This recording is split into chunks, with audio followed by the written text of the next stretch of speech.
Yes. Yeah, we see you, Alan, but now we don't want to. Turn off your camera and mute.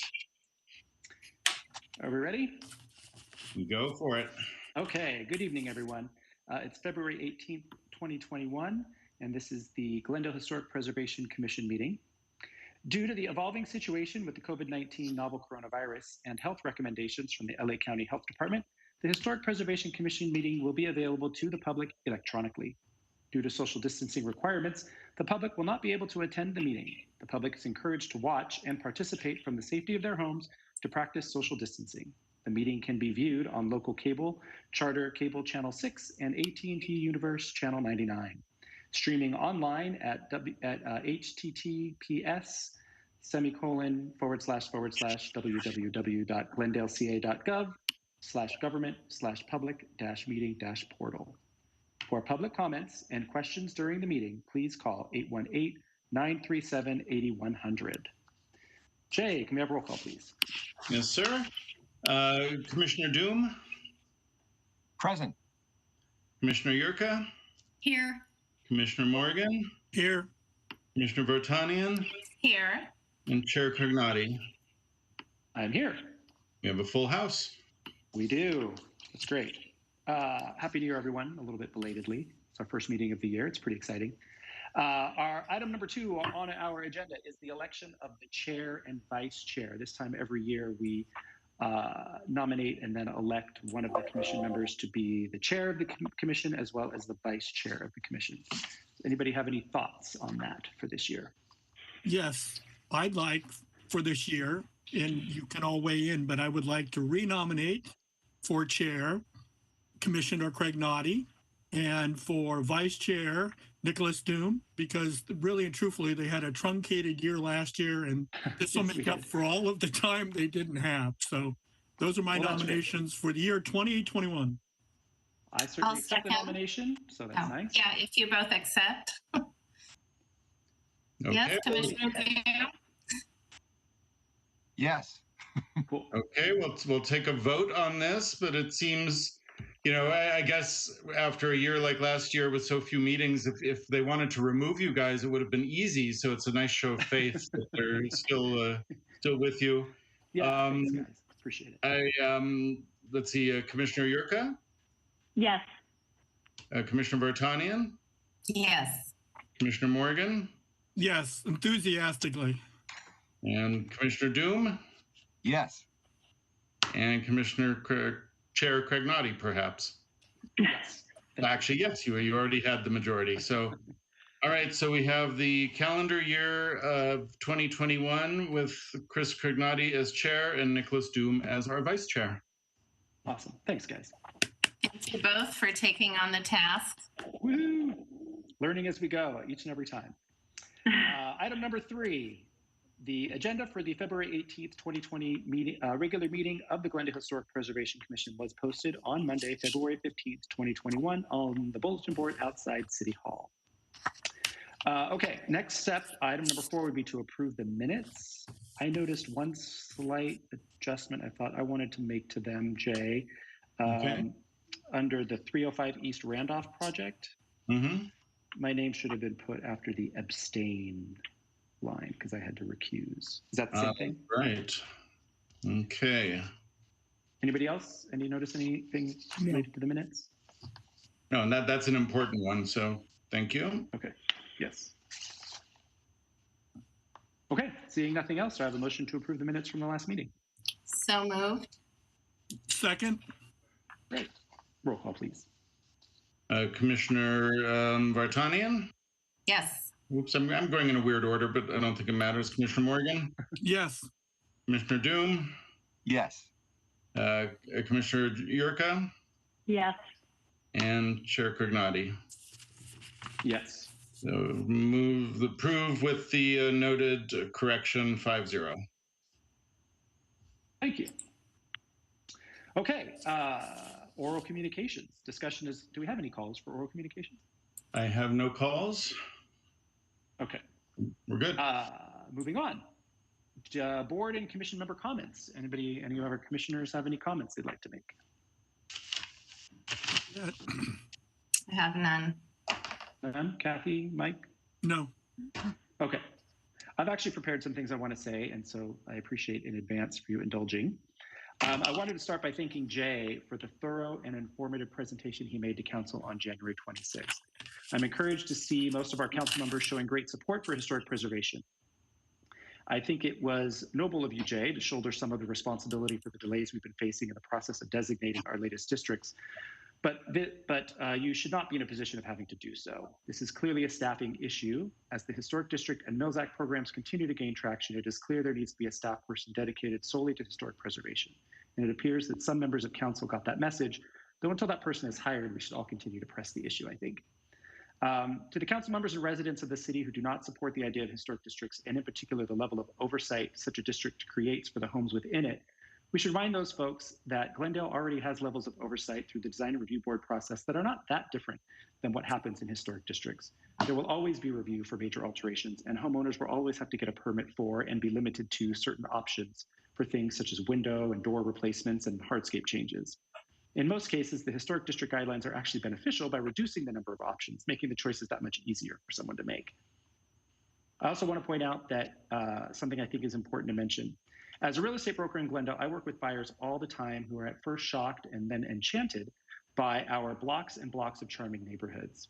Many of these buyers shop all our neighboring communities, and the first thing they notice in Glendale is the conforming nature of the properties in our single-family neighborhoods. One does not have to travel far into our neighboring cities to see what happens when there is little to no oversight when it comes to modifications made to the homes there. From out-of-scale mansionization to just plain poor design, there are very few neighborhoods that feel cohesive and welcoming like our Glendale neighborhoods do. On the flip side, I also hear from buyers, often the same ones, effusing about how lovely it is in Glendale, about how they've heard that it's very difficult to get things done in the city with regard to renovations and the such. I have to remind them that the reason they are so charmed by our neighborhoods is precisely because there is more oversight in Glendale, that our property owners prefer to retain the beauty and rich character of our streets. We are an outlier in the region, and proudly so.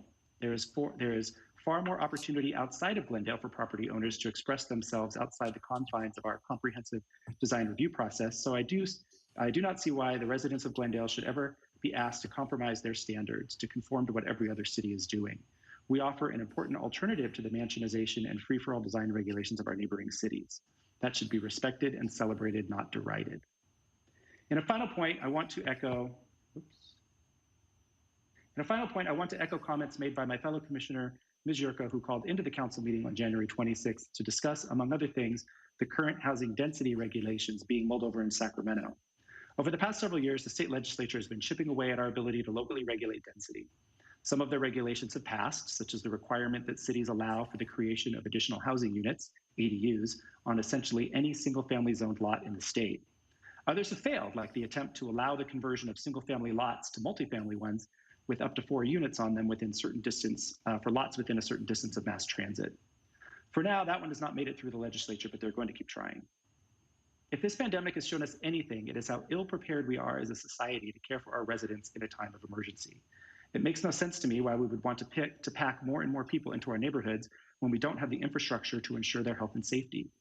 We live in an earthquake state, and if we are to be guided by the science, which we have been told repeatedly over the past year that we must be, then we have to acknowledge that the science says we are at risk pretty much constantly of a major earthquake that could lead to widespread damage to private property, as well as what will most likely be devastating amounts of injury to our residents.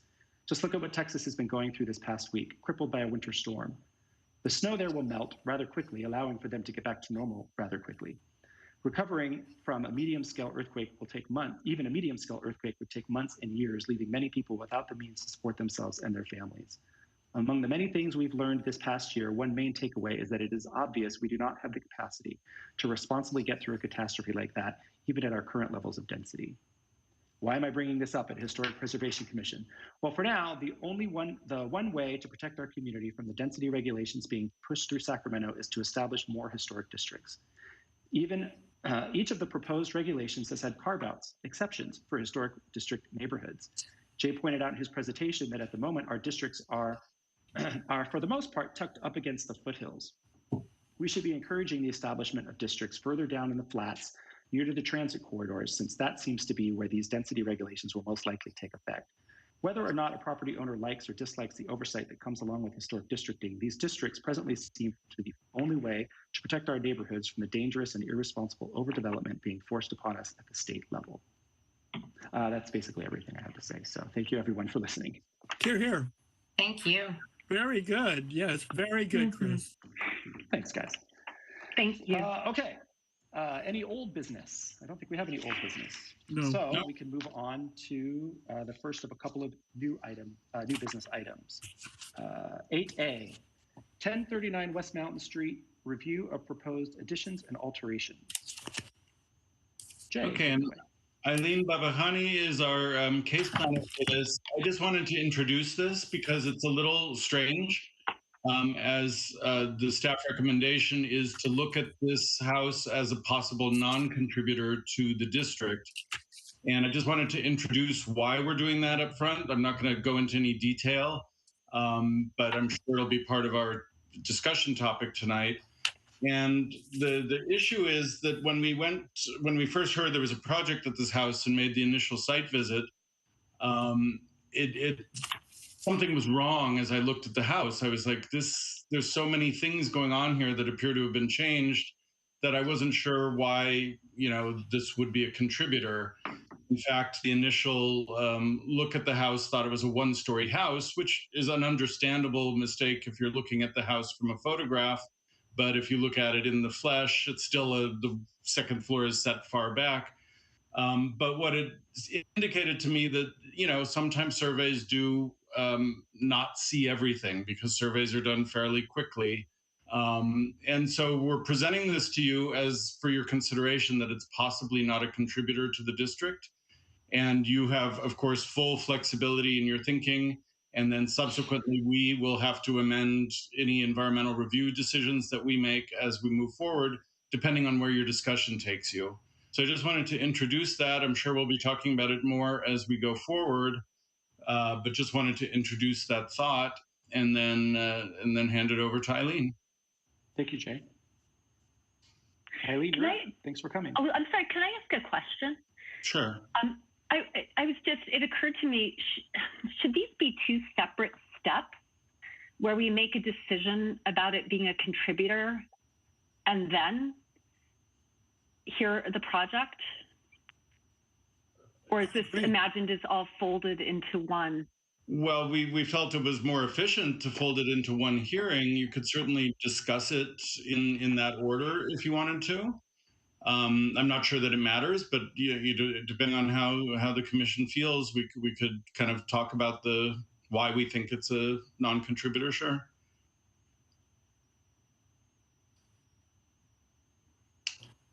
Anyone else have thoughts?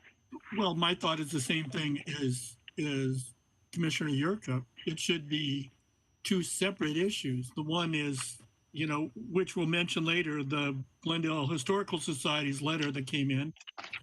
And I think you should decide right off the bat whether or not it's a contributor to the historic district. And if it isn't, then we should proceed with the house that, they want to build there. Sure. If that's, I don't think we need to take a vote on that. If we hear from two commissioners, does anyone object to that? No, I'm okay with that too. Yeah, we didn't have any, we didn't really think about doing that, and it certainly makes sense, but we thought the discussion was going to happen one way or the other. What we can do is I can introduce a couple of slides showing the things that we saw on site that made us question why this was still being considered a contributor. And then we can introduce Carrie Chasteen from Safos Environmental, was retained by the property owner as a consultant to kind of look into this issue. And she may overlap a little on what I say, but the report that you had is one of the attachments contained Safos's professional view on the issue. Yeah. And I just got it. Let me just. I have an email from Davian from GTV6 saying they're having some problems, and Lizette is a lot of stuff coming in all of a sudden. Let me see. Uh-oh. Davian's asking that we take a recess for a few minutes. So while they look into the issue, so we need to recess. I think. Recess.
Okay, I think we're back on. I'm sure they'll tell us if we're not, but I see the Okay. screen with you guys. Welcome back. We're going to pick up where we left off, which was the discussion about the historic nature of the property in question at 1039 West Mountain Street. Jay, you want to continue? I have a question first, Chris. Okay. I agree with Catherine and Mike, and I just want to, that was my question. Is this house currently listed as a contributor? Yeah, listing is not quite the word, but yes, it's Identified? Yeah, we're a contributor in the North Cumberland Heights Historic District. Okay, so it's currently identified as a contributor. Yeah, and I'm going to give kind of some background on that and then try to just show you why we were wondering why it was a contributor, and then you guys will. Okay, I'm getting another note. My video isn't coming up, but once I stabilize, it should, but you guys can still hear me, right? Yes. Yes, we can. Okay. So basically, as I mentioned, we went out, a different colleague and I, not Eileen, at the early stage of this, went out and looked at the house. And one of our focuses was to say, is that second story even original? Because the DPR form, the DPR is the actual survey form for the historic district, said it was a one-story house. So we determined pretty easily that it is an original feature of the house. It had all of the casings, hinges, all the little things you look for to kind of see where there's consistency in the woodwork and stair locations and things like that. But then just looking at the house more, it was becoming more and more aware. We were becoming more aware as we were researching it that there were some significant additions made and that weren't even acknowledged in the DPR forms. And usually the survey teams will do background permit research when something strikes them as a little bit off. And I can't say why that didn't happen here. The history of this survey is that it was originally performed in 2004, back when the big Cumberland Heights district was being considered. And so we had this, the district never got designated, but we still had the findings for each property of those 500 that were considered at that time. And then in 2012, we were working on the nomination for the North Cumberland Heights district, which was a subset of the bigger Cumberland Heights area. And we basically did an in-house update of the survey. And I know that the TGHS letter is kind of scolding the city and or staff for why didn't we notice this. What we did in that survey update was basically just go through the entire neighborhood, take pictures of the houses, compare the pictures to the ones that were from the 2004 survey, and make note if we saw any significant changes. We did kind of changed some of the text between the two versions, but we didn't do any new research. We didn't dig into things, and we also didn't question the findings of whether a building or a house was a contributor or a non-contributor. We pretty much stuck with those determinations unless we found that a house had been significantly changed between 2004 and 2012, and then we would kind of demote that to a non-contributor where it changed. So that's the kind of background on where we came from. Let me just share my screen and see if this is going to work. Hold on. Okay. Can you see this? Yes. Yes. Okay. There. So just to remind everyone that a contributor requires two things to be the case. It needs to have been built during the period of significance for the historic district. Yes, which this one is, yes. And it needs to retain enough historic integrity to contribute to the overall character and significance of the historic district overlay zone. So it's the second part of this and joined phrase that we were a little, just wondering what was going on when they were surveying it in 2004. And of course, the commission may completely disagree with us on this, but here's the kind of a photo montage of the house just to try to capture each part of it as best I could from the photos from the street. And I just kind of went through to highlight, here are some of the changes that have been made over the years. The original detached garage was demolished in 1970, and an attached garage was added to the house. We generally think there's a significant difference between a house with an attached garage and a detached garage. I certainly acknowledge the Historical Society's note that this is smaller and reads as, not necessarily as an addition because it wasn't even noted as an addition. But to my eye, it's not even particularly well designed. But so we have this 1970 edition on the right side, and the following year, the den was added on the left side. We have this area, and this is to me the most mysterious area on the house. And the Historical Society's letter focuses, and can you see my cursor that I'm circling up here? No. No. Okay, well, if you can't see the cursor, imagine where the white block ends. There's some like 2x4 stickwork wood up here that serves maybe as kind of a safety railing. That's not what we're talking about, although one of the original survey found that to be a widow's walk as a contributing feature.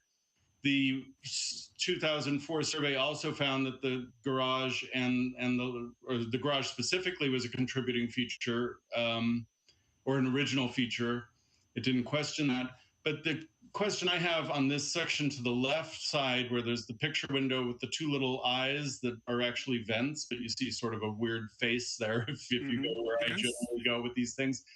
This area doesn't feel right. This area is very strange compared to most Spanish colonial houses.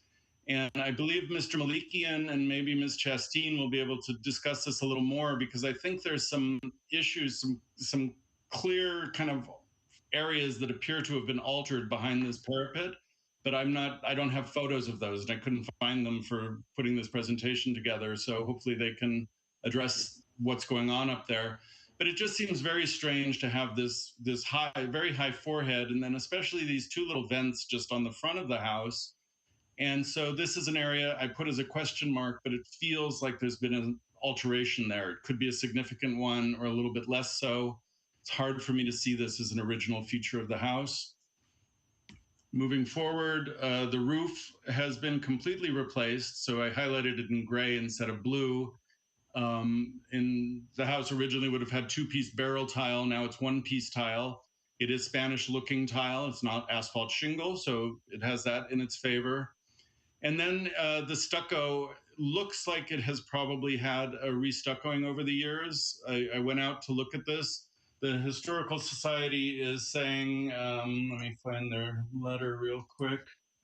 Hold on, I'm sorry.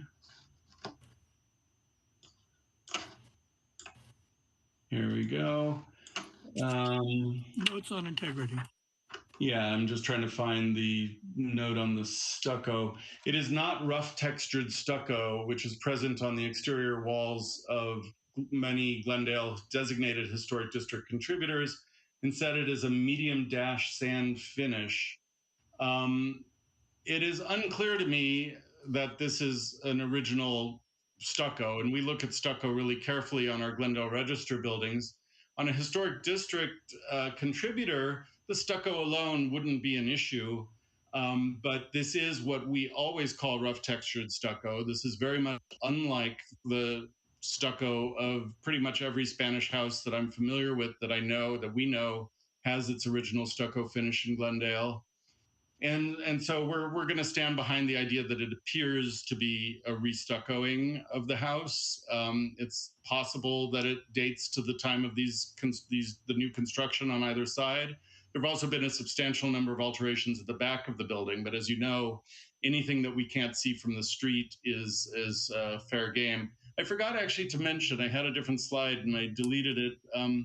Behind the garage is a cabana, which appears to be close. I don't even know if it's right where the garage was, but there's a structure at a higher elevation, higher level than the garage behind it. And that's why you see this other roof over on the right side poking up above.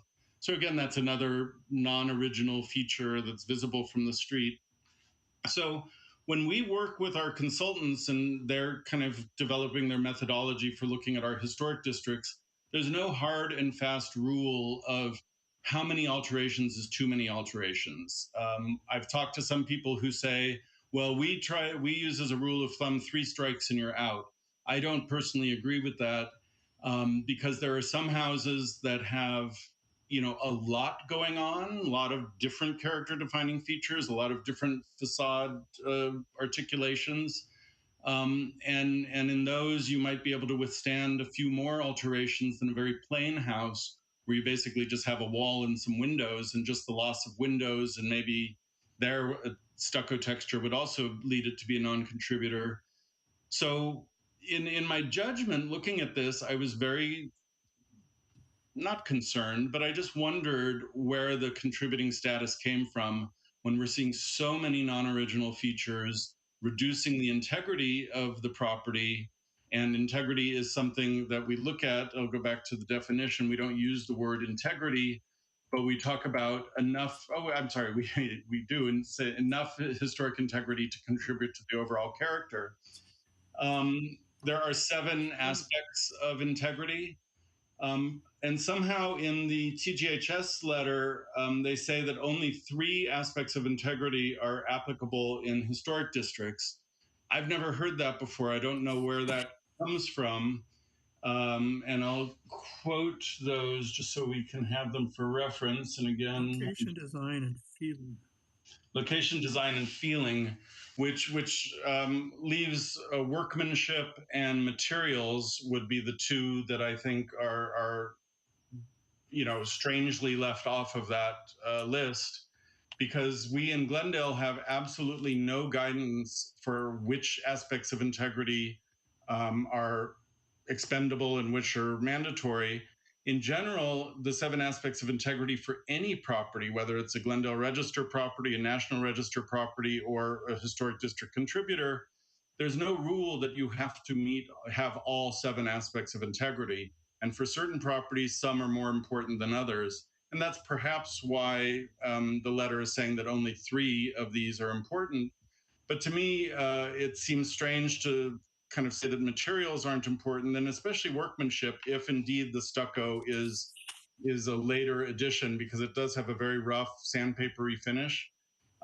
What you lose on a property, assuming this had a more traditional smooth finish, and when I say smooth, it does get confusing, because smooth doesn't mean it's like glass. It doesn't mean like it's Venetian plaster, but it has this aspect of having perhaps been applied by hand in the way stucco was applied to the adobes, and then that concept moves forward to the Spanish colonial revival. So I would just argue that, with that possibility, we're looking at a lot of alteration here. We're looking at changes to integrity, an attached garage where you used to have a detached garage. The porte cochere used to be a drive-through feature to get to that garage, but that was altered when they added this garage. Which was originally permitted as a carport and then was illegally converted to a garage. But that's not really an issue for us tonight. So that's basically where staff is coming from, and just raising the question of whether this actually is a contributor. I'll stop sharing, and I guess what we could do, I guess I'll ask the chair. We could introduce the architect and Alan Malikian and the consultant Carrie Chasteen to kind of give you the full picture of where the group opinion or each person's opinion has come from, or if you want to ask questions individually. I think you've presented, probably what the other 3 will continue to present. So maybe what we should do is hear from the commissioners that have a different feeling. So that way, when we do speak to those people, they can respond to some of the thoughts that the commissioners have. Is that sound okay? Of course. Okay. Who would like to begin to discuss this particular issue? I actually would, because there were so few photos, and because my understanding from Mr. Platt is that the historic preservation or historic resources consultant may have information to illuminate whether that the parapet was altered, I think it would be helpful to hear from them first, if that's okay. Yeah, sure. Chairman Craig Nardi, I'm Alan Maliki. I'm the project architect. I do have some photos I would like to share with you. I think it will help. So if I may share my screen, hopefully it will work. I also have some photos. Great. So then we will go in the order Jay suggested. So I will share my screen. And can you see this? Yes. Yes. Okay, so this is actually where Jay was explaining about the parapet and the exposed parapet above. What you see is basically the exposed 2x4s that was added on as part of the protection, I'm assuming. And you see there's some other on the facing street side. This is on the side. Also, they raise the deck here, and they have steps coming up. And this is basically when we present the project itself. This is where we're actually infilling and we're removing these parapets and all these exposed. So this is what he was talking about. And I have some other photos that I don't know if I can share with you, but let me see. So this is what you were seeing is this exposed parapets here. And there's some on the other side as well. This is the Google image actually.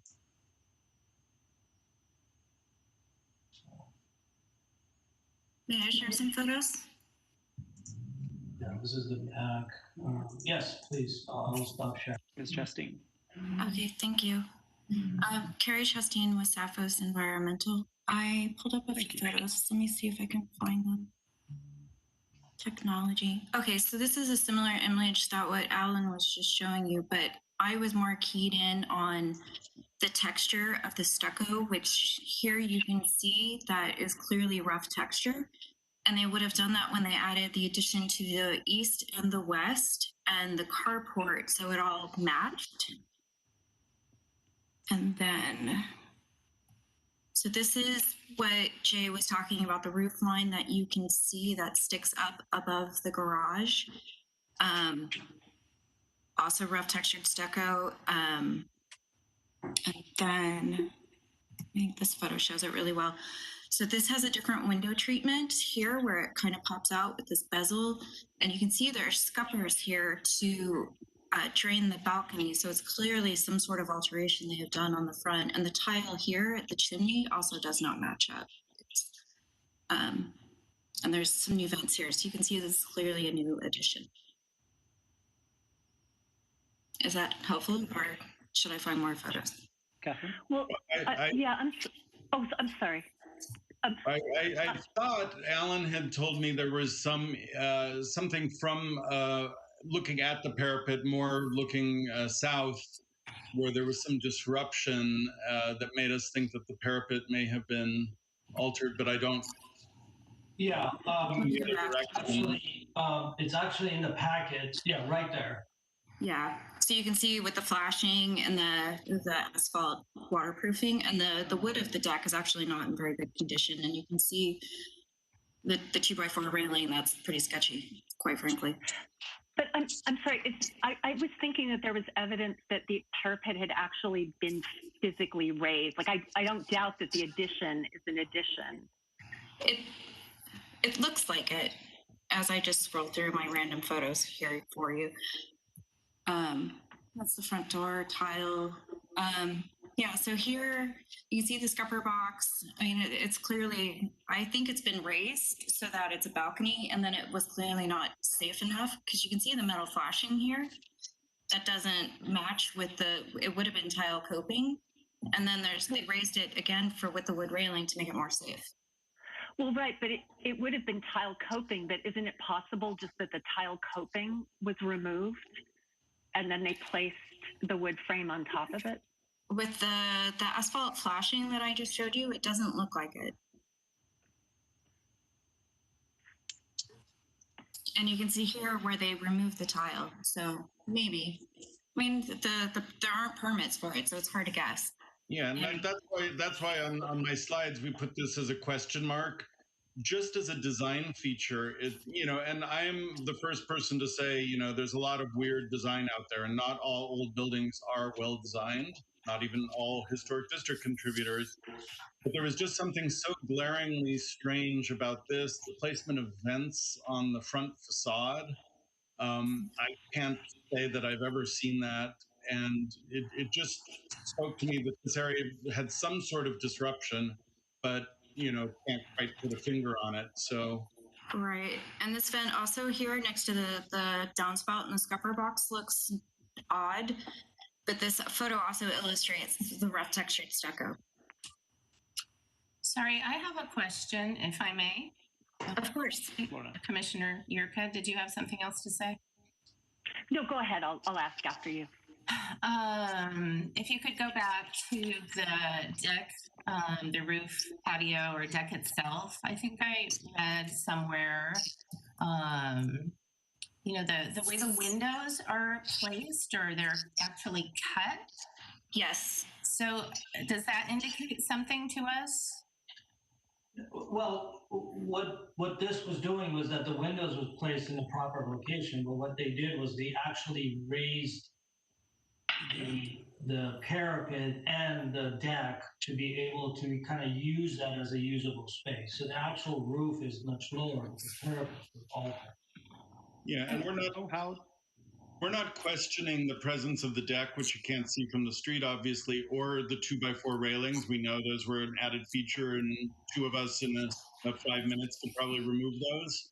It was really focusing on that area to the left of the front porch and just questioning as, an inconsistent design feature and very atypical, I would say, of the style, just suggested that there had been some change there that we just can't. We don't have photos, we can't prove, we don't have permits. And if the stucco was indeed changed, we wouldn't even necessarily see any scarring that you often see when areas are changed, where the stucco was disrupted. Also a good point. So that's why I left it as a question mark. This is not proven, but we're just showing it to you because it made the house look even more, compromised, I would say. Thank you. Catherine. Yeah, I had another question about the report. It says that most of the windows throughout the building have been replaced with vinyl sliding or sash windows, many of which are visible from the street. I could see only two from the street, the ones that are at the front of are closest to the street on that deck. I just was wondering what other vinyl windows are there that you found to be visible from the street? There are vinyl windows on the eastern addition. So if the gate isn't open, you wouldn't be able to see them from the street. But if the gate didn't exist, you would be able to. Yeah, I think that was that part of the staff report probably shouldn't have said many visible from the street. Technically the windows on the second floor can be seen a little bit from the street, but it's a modest level of visibility. It appears there aren't a lot of windows facing the street to start with at the first floor. The ones under the porch and around the corner from the porch do appear to be original. They have the same profiles as some of the other windows. The one at the west addition obviously was added when that west addition was added, and then that would cover the windows, I think. Many. Quickly, we are getting some feedback from, it sounds like, from someone's system. So if you're not speaking, can I just remind you to please mute yourself? Jay, okay, so any other questions, commissioners? Not at this moment. Okay. Jay, do you think moving forward we need to, either through a motion process or something, establish whether or not we're considering this house a contributor or a non-contributor, especially since it's on the, on the list as a contributor? Yeah, that's the commission's discretion, and you can still discuss the project afterward, and you may have design recommendations that are going to be different depending on which way the commission views the contributing status. That was the intention of this, to kind of open the discussion and then discuss the design. So, I didn't mean intending to do it in this order because I hadn't thought about that, but yeah. Okay, so then I guess Ms. Chasteen, you have a question or a statement? Oh, I just wanted to mention there was a comment about the breezeway between the garage and the attached garage in the residence.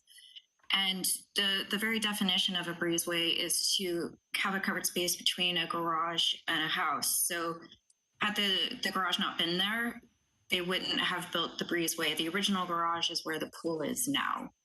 So that is also an alteration. Well, Carrie, I believe the what they're calling the breezeway was the original porte cochere leading to the garage. So yes, but on the Sanborn maps, it's a dotted line, and I think that given that the porch wraps around, that's actually referring to the porch. Okay. I'm sorry, I didn't follow that. Do you have an image that will show you the visible alteration from the street that you're addressing? Yeah, hold on, let me find a photo.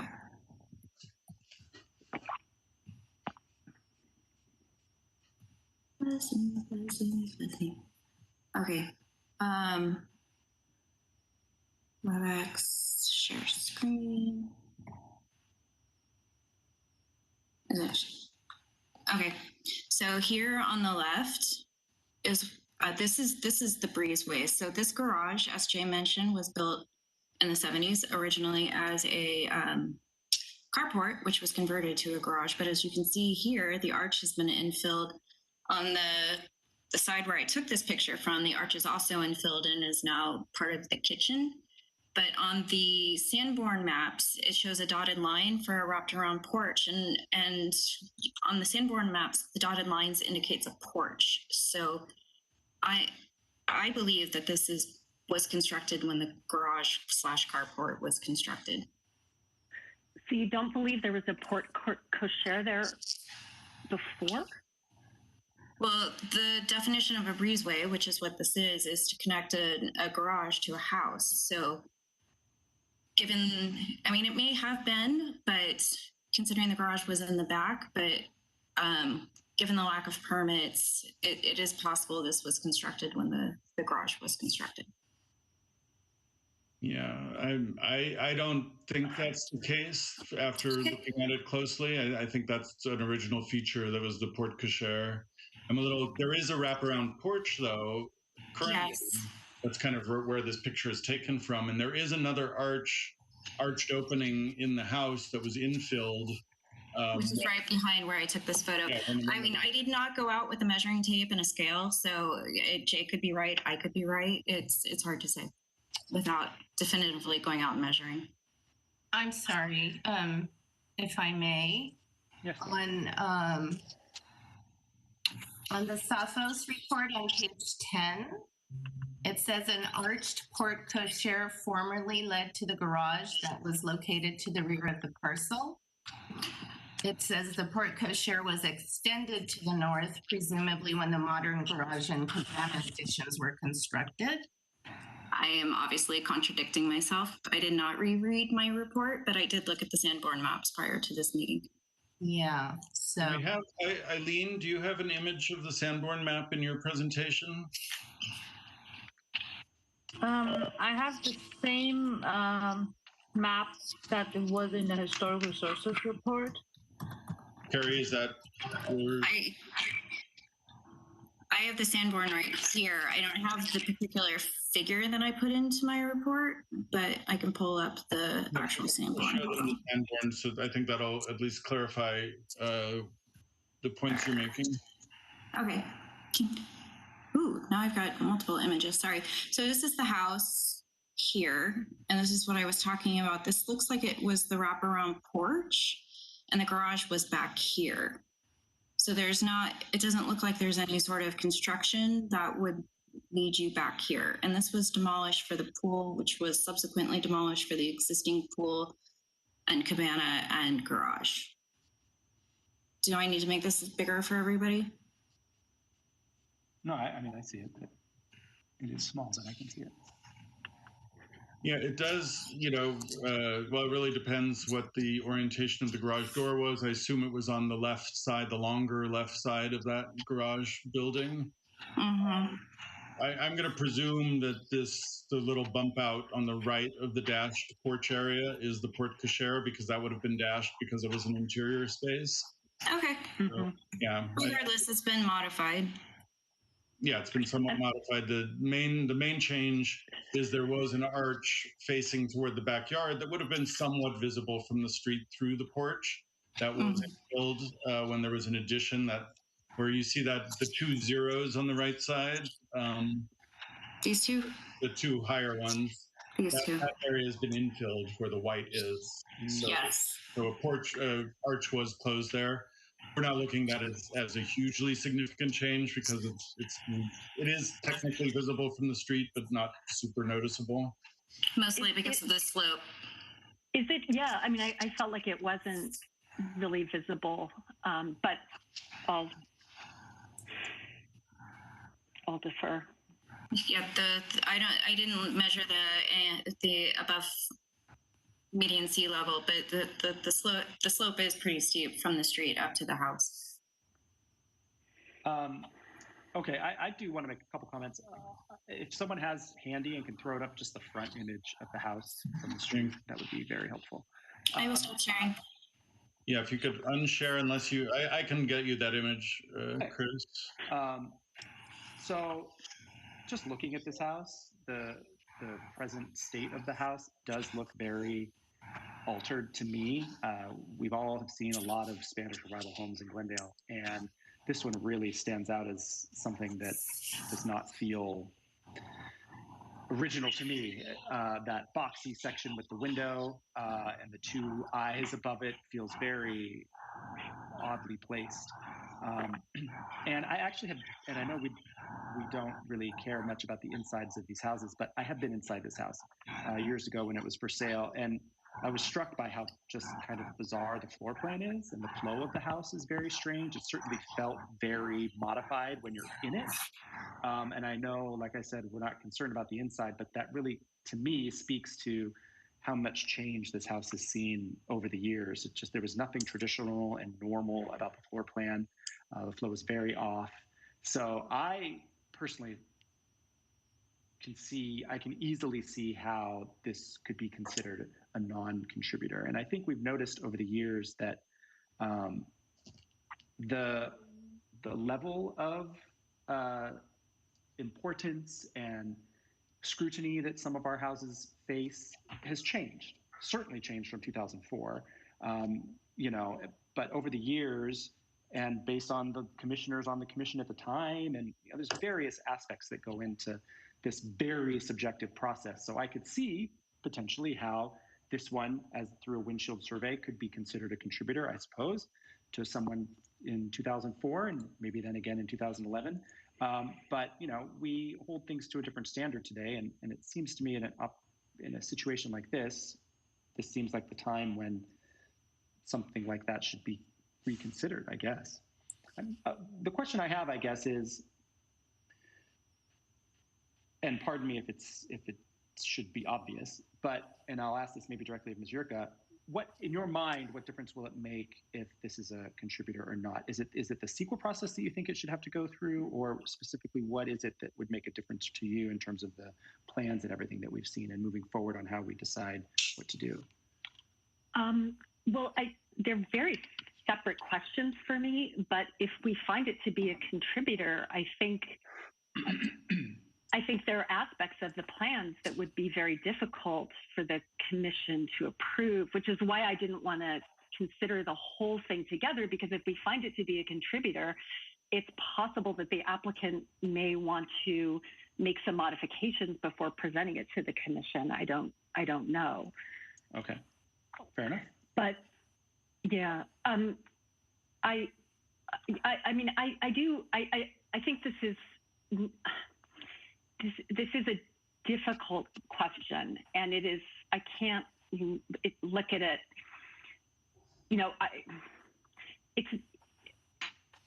I feel like it's possible to go either way on this. However, I do believe that this is considered a contributor, and there is a certain amount of speculation, I think, that's involved in looking at what may be alterations, but that we don't know for sure. I do think that the flat roofed structure with the parapet, I do think it looks a little odd and not right, but that's not the same thing as saying that it has been definitively altered or raised. I think all we can say for sure is that that wood element has been added. And if it's been added, there was likely a tile coping that was removed. But I don't think that because of the position of the vents and the scuppers that we can say definitively that it was raised from where it was before. I do think that I don't have a problem with the addition on the west side. We allow additions to historic district contributors all the time. I did agree with the TGHS report that one is set back from the house in a way that I thought was appropriate. I am a bit more concerned about the attached garage, but I also know that in historic district contributors, we've allowed, or the city has allowed the demolition of original garages and a reconstructed garage. Now, the case I'm thinking of, it wasn't, it was a detached garage and it was replaced with a detached garage, but nonetheless, it was allowing a substitution. I do think that, I do think Mr. Platt, and I also participate in city meetings in Laguna where everyone calls everyone, including the mayor, by their first name. So it's very hard for me to refer to Jay as Mr. Platt. I much prefer Jay, so go for it. I know. Okay, thank you. I call me Kathy. I do.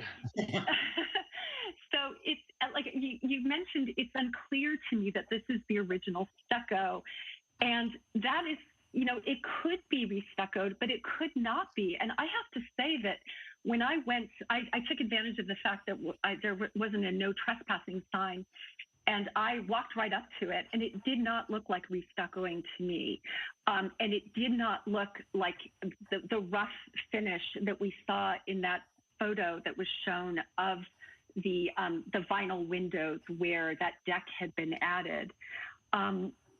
I do, there are a couple of vinyl windows that are in the public view. I think I'm inclined to continue to consider this a contributor. I'm not bothered by the cabana roof that you can see behind the garage.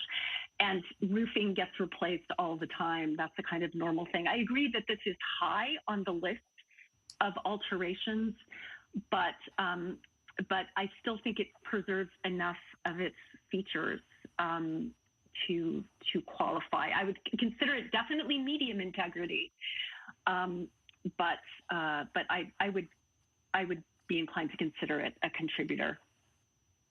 Okay, can I really quickly? Can someone pull up the picture of the deck and the parapet? Because as she was talking, I was really kind of starting to think about. I've been out on a bunch of these kind of parapet, flat roof situations. And the one thing that I always note is how low the parapet wall is when we go out on it, which is why obviously the wood was added there. Does anyone know, who's familiar with the project, how far down underneath the wood planking it is? Is it like 2 feet? Is it 8 inches? I'm just curious. You can sort of tell by looking at the scupper, because that would be at the deck level. And then Alan could probably address this, but I think a window sill is usually a certain height above the floor, which may be 30 inches. And so I think it was an unusually tall parapet, I would say, to have with windows looking out onto it. Yeah. But that's also where I was headed. To be fair, not fair, but just to recognize reality. That's also true of the area above the porch, which is just as high as the other parapet. and that has the tile roof on it over the porch that we're not questioning the originality of. If I may, if you have the plans in front of you, if you go to page DA 4.0,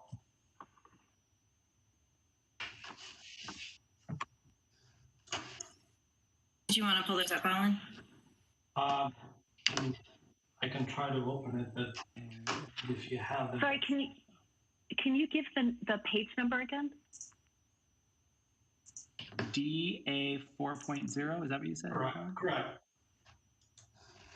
Yes, I pulled it up. So if you look at the area that it's been shaded as part of the addition over where we're proposing, you see some dashed lines there. And that's where the actual raised deck is at this moment. This is how high it is as far as the raised deck. I see. So the solid line is the roof underneath it then? Is that? The solid line is the roof that is not going to be removed, correct? Got it. Yeah, it So does. it gives you a reference of approximately, I want to say about maybe 24 inches or so higher, 24, 30 inches higher than what it was supposed to be. Or Got it. From the roof.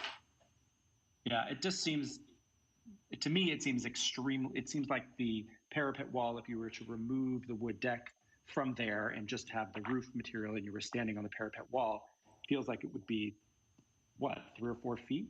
5 feet, maybe? About, correct. Yeah, and those were always, I can think of one house on Pacific that was built around the same time. They have an exact situation, a widow's walk, so to speak, in front. And it's a Mills acted house. And when the buyers bought it, they were like, oof, this is really low. We have little kids. We want to put some kind of a railing on it. I said, well, here's Jay's number. Give him a call. Because you can't just add something like that. But it was, extremely low. Way lower than, usually it seemed weird that go ahead. Yeah, usually they go low instead of high. So, yeah. So kind of like, they're usually, if you look at the photo now where the deck is and the height of the parapet wall, that's usually about how high they are from the roof. So if that's original and you take the wood away, it feels much higher than it would have been from all of the experience I have on these. And there's been a few. I just sold a house in Montecito Park that had several of these flat roofs with a couple of decks, and they were all very low tile capped walls. Yeah. And to Kathy's point, this is a bit of a mystery. We don't know exactly what happened here. I do want to just share that while there are additions and alterations to contributors, and contributors are by no means expected to be pristine to be considered contributors, off the top of my head, and I haven't done a study of this, but I don't think we see a lot of large, significant additions directly facing the street that are not just visible from the street, but somewhat prominent on the street. And I understand that these are smaller, they look attached. They're in the tradition of how you would do a good addition to a property. But if we're just talking about the presence of additions and the diminishment of the original character of the property that we're trying to recall through contributors, it doesn't seem like it's that common to have this sort of thing. So, okay, so I guess to move forward, we either need a motion to change the status of this house as it relates to the city listing of it, or not. And if we don't have a motion to change its, we haven't heard from everyone, so I don't know if you want to just double check, or if everyone kind of has their view, or their questions and views expressed.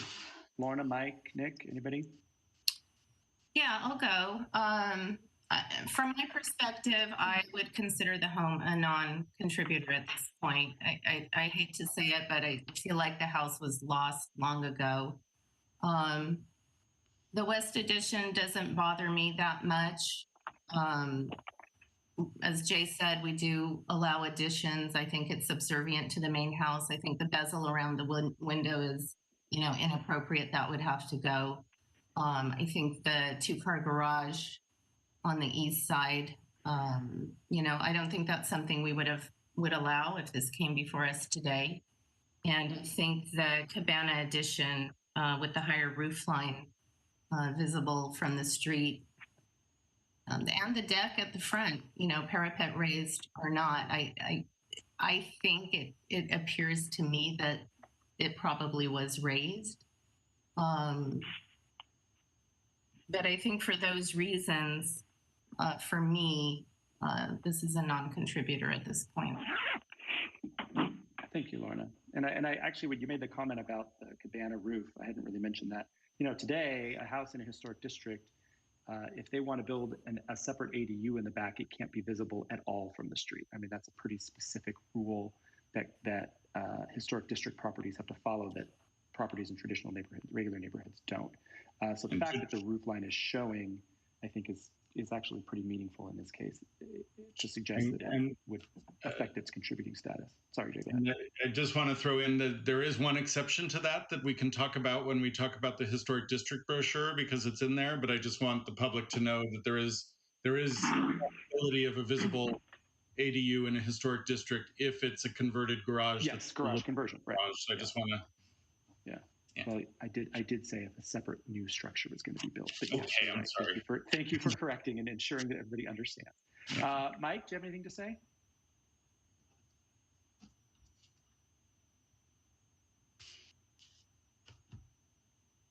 Mike? You're on mute, Mike. Yes. I thought I saw your lips moving. Yes. Can you hear me? We can hear you now, Mike. Okay. Well, I'm kind of leaning towards Commissioner Yorka's thing. It's a dicey thing on this. There are a lot of things that don't make it, I feel, a contributor, but there are quite a few things, having gone on the property, that kind of do, especially from the street view. So, at this moment, I'm leaning towards Commissioner Yorka's idea on this property, that it is a contributor, but I don't know. I can be convinced the other way, I guess. Okay. I'll just see what everybody else has to say. Okay. Nick? Thank you. This is a very interesting situation that I found myself in decontributing a house. And first thing I want to comment, there was an earlier slide that showed the drain pipe and the fireplace, and you can see part of a roof that didn't match the other roof. And is that slide available? That was Carrie. I think you had that one. Yes, hold on just a second. I'll pull it up for you. This slide? Yes, where you see above the window, that little roof line. I would guess that was the bottom of the roof that went up before they added the addition. I would agree. Not that my opinion matters. Okay. No, but when you wanted the height, you're right. That is the height right there, Jay. It's more than a few feet of what it was added to. Yeah, and fireplaces do have shoulders like that. They don't necessarily have tile on them. It is a kind of strange feature. I think it just adds to the mystery of this area, certainly. So, yeah, this could be waterproofing of some sort to stop a leak on the balcony. Again, it's hard to know for sure. Second point is a question for Jay. If we somehow identify this house as a non-contributor, what would that do to the plans? To the proposed project, or to the district? It allows you might make different design review decisions as a non-contributor than you would as a contributor, but that's not necessarily the case. You have, that's a possible outcome of this. And we should also note that if you were to vote this to become a non-contributor, I believe, and Eileen may correct me if my numbers aren't in my head, I think the district right now is about 77% contributors. The loss of this house would bring it down, I don't remember if it was a full percentage point, but somewhere around 76%. The threshold Or two. going to be a district, of course, is 60%. And it would still be well over that. What was that? I started, and it would still be over the threshold percentage requirements. Right. The existing percentage is 78.42. If the house changes the status, then the number will be 77.7%, which is over the percent threshold. Okay, so it's even more than I said. And then the reason when I did my little introduction was to just kind of indicate there might be some concern among members of the public or something that we're going to start just reevaluating our historic districts and saying what used to be a contributor isn't. That's not an issue that's realistic in my mind. I think our surveys over the years have been very solid, but every so often we do disagree with surveys. Frankly, I disagree with some Glendale Register decisions that have been made over the years, but that's, everyone has the right to disagree. But I don't see this, I would be worried that someone would think this was a slippery slope and that we were going to start, backsliding on trying to protect our contributors. And that's the last thing in the world that I personally would want, or I think the city would allow to happen. Okay, my last point. Oh, sorry, really quick, Nick. Sorry. Okay, last point is, this house was built in 1925, and these additions were done 45 years after, and the house has been sitting there for 50 years as it currently is, which I think gives great character to the community the last 50 years, which I think would make it a contributor. So that's my 2 cents. Thank you. Okay. Mr. Mike Morgan, I wonder if perhaps the echo, we're getting the echo again. I'm wondering if perhaps it's from you. Would you mind trying to mute again and seeing if it goes away? Mm-hmm. Thank you. Guys, if I say something, I'm the homeowner. Yes. Hey there, Mr. Homeowner. Well, actually, no. I'm sorry. We're not in public hearing yet. So. Not up to the public hearing section yet. Oh, so we will get to that. But John, we have a formal structure to the hearing, so we'll open it up for you to speak later. So. Unfortunately, yes, you do have to wait. I apologize, but thank you for your patience. Okay, so let's see. I did want to say something. Catherine? I'm sorry, it just occurred to me, we need to have a public hearing component for the contributor question. I mean, I realize we're not asking questions, we're commenting as commissioners, and it's typically we would have the public hearing first. Yeah, and I was going to mention the same thing. I was going to ask the chair how we want to do this. This is only agendized as one item, and maybe that was a mistake. But I do think we can certainly be a little less formal. We only have one caller. We can ask that caller to only address the contributor issue, and if he wants to talk about the design as we move forward, we can do that also. So work for everyone? At the same time? No, I'd rather not have public comment on the design. And then, but if we're going to open it up to the person on the phone, then we should certainly open it up to the property owner. So I think what you could do is open the public hearing for this part of the discussion. We can and we've already heard the architect and consultant have basically been answering questions, not testifying exactly. So we can open it up to the applicants first and then to the public. And let's start with the homeowner who's present on WebEx. Please state your name for us. Uh-oh, did we lose our homeowner? I don't think so. Hi, everyone. This is John Dolmayan. John Hogan. Hi, John. Is my full name.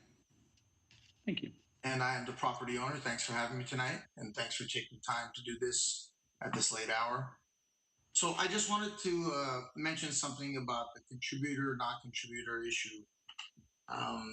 Whatever the case may be and however you guys decide and vote, there are homes in my area that are contributors and some that are not. I don't know if that makes a difference, but if my neighbor is not a contributor and I am a contributor and maybe the next neighbor isn't, and then there's 3 down the line that are, it makes it a little bit confusing for those of us who are trying to purchase homes in this area. So I don't know. I don't know if there's an easy solution to that, or maybe that's something to think about for the future. But it just kind of unfair to put restrictions and limitations on one homeowner, and then the neighbor right next to him can have a little bit more of an option of what to do. With that being said, we really love this house. We imagine that as we are the present caretakers of this house, it is our responsibility to not only honor the vision that the previous owners had, but also kind of fixing some of the issues that maybe some owners that weren't quite as transparent and weren't really looking at it the way we look at it in the same way. So there are a lot of things wrong with this house. There's going to have to be a ton of money invested to fix these things. And, you know, we've been going through this process for the last 2.5 years that got us to this point, and really meticulously going over everything. And I want you guys to understand, as a homeowner, that we do respect the neighborhood. We respect the reason that there are these rules in place. That's part of the reason why we love Glendale so much. And we really want to make the house cohesive. If you look at the pictures, it almost looks like there's 3 houses here, you know, 3 completely different designs. And that's pretty much it. I get why some people have an issue with any change taking place because it is a slippery slope. But on the other side of that, all we're trying to do is beautify the house, make it like a cohesive Spanish style house or Spanish colonial. I'm not really that familiar with the different, everything looks Spanish to me that has this type of stucco, you know, so I'm not an expert, but you guys are, so I leave it to you. But with that being said, all we want to do is make the neighborhood improved. We want to invest in the look and the beauty of this house so that if we one day decide to sell it, rather than give it off to our children, that the next owner will have a beautified and well-maintained home and can continue having a prosperous life here. That's pretty much it. Thank you, John. Jay, do we want to bring the caller in and ask them what they want to speak about, or is there a way to vet that before we bring them on? I know who the caller is, so I think Okay. I have a sense that what they want to speak about. I just I would double check with Mr. Malikian or Ms. Chasteen if they had any other comments about the issue as part of the applicant team, and then we'll go to the public. I do want to chime in a little bit and just kind of follow what John was talking about. So when we started this project and the research and the reports that we received, it was a little bit confusing for us, being that this building is a contributor, especially when the report itself was not done accurately, depicting this building as a 1-story versus a 2-story, or sections of the building that have been added on and so on and so forth. Our goal has been not to look at this building as a contributory, but our goal has been into looking into the main character of the house and trying to bring, like John said, a cohesive design. And maybe after we're done, it can be a contributory, to be honest with you.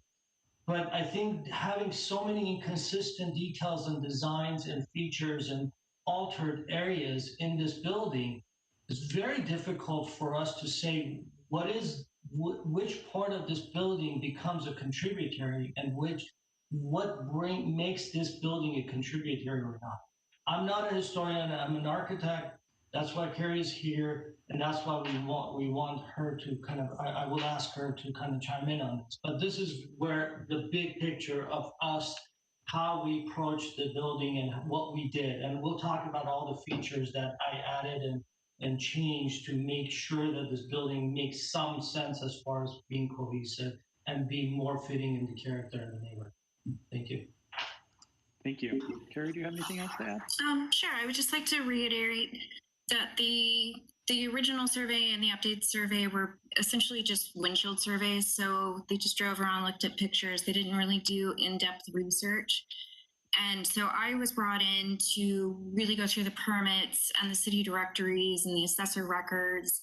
And obviously I got a very thorough tour of the property. So I was able to go through and look at it and really, to the best of my ability, figure out the alterations and the history of the building and whether it does actually contribute or not. Because I mean, it's cute from the street, but as I mentioned, there's slope and you can't see a lot of the building. So as just driving by, you might think it's a contributor, but when you really look at it, it really has very diminished integrity.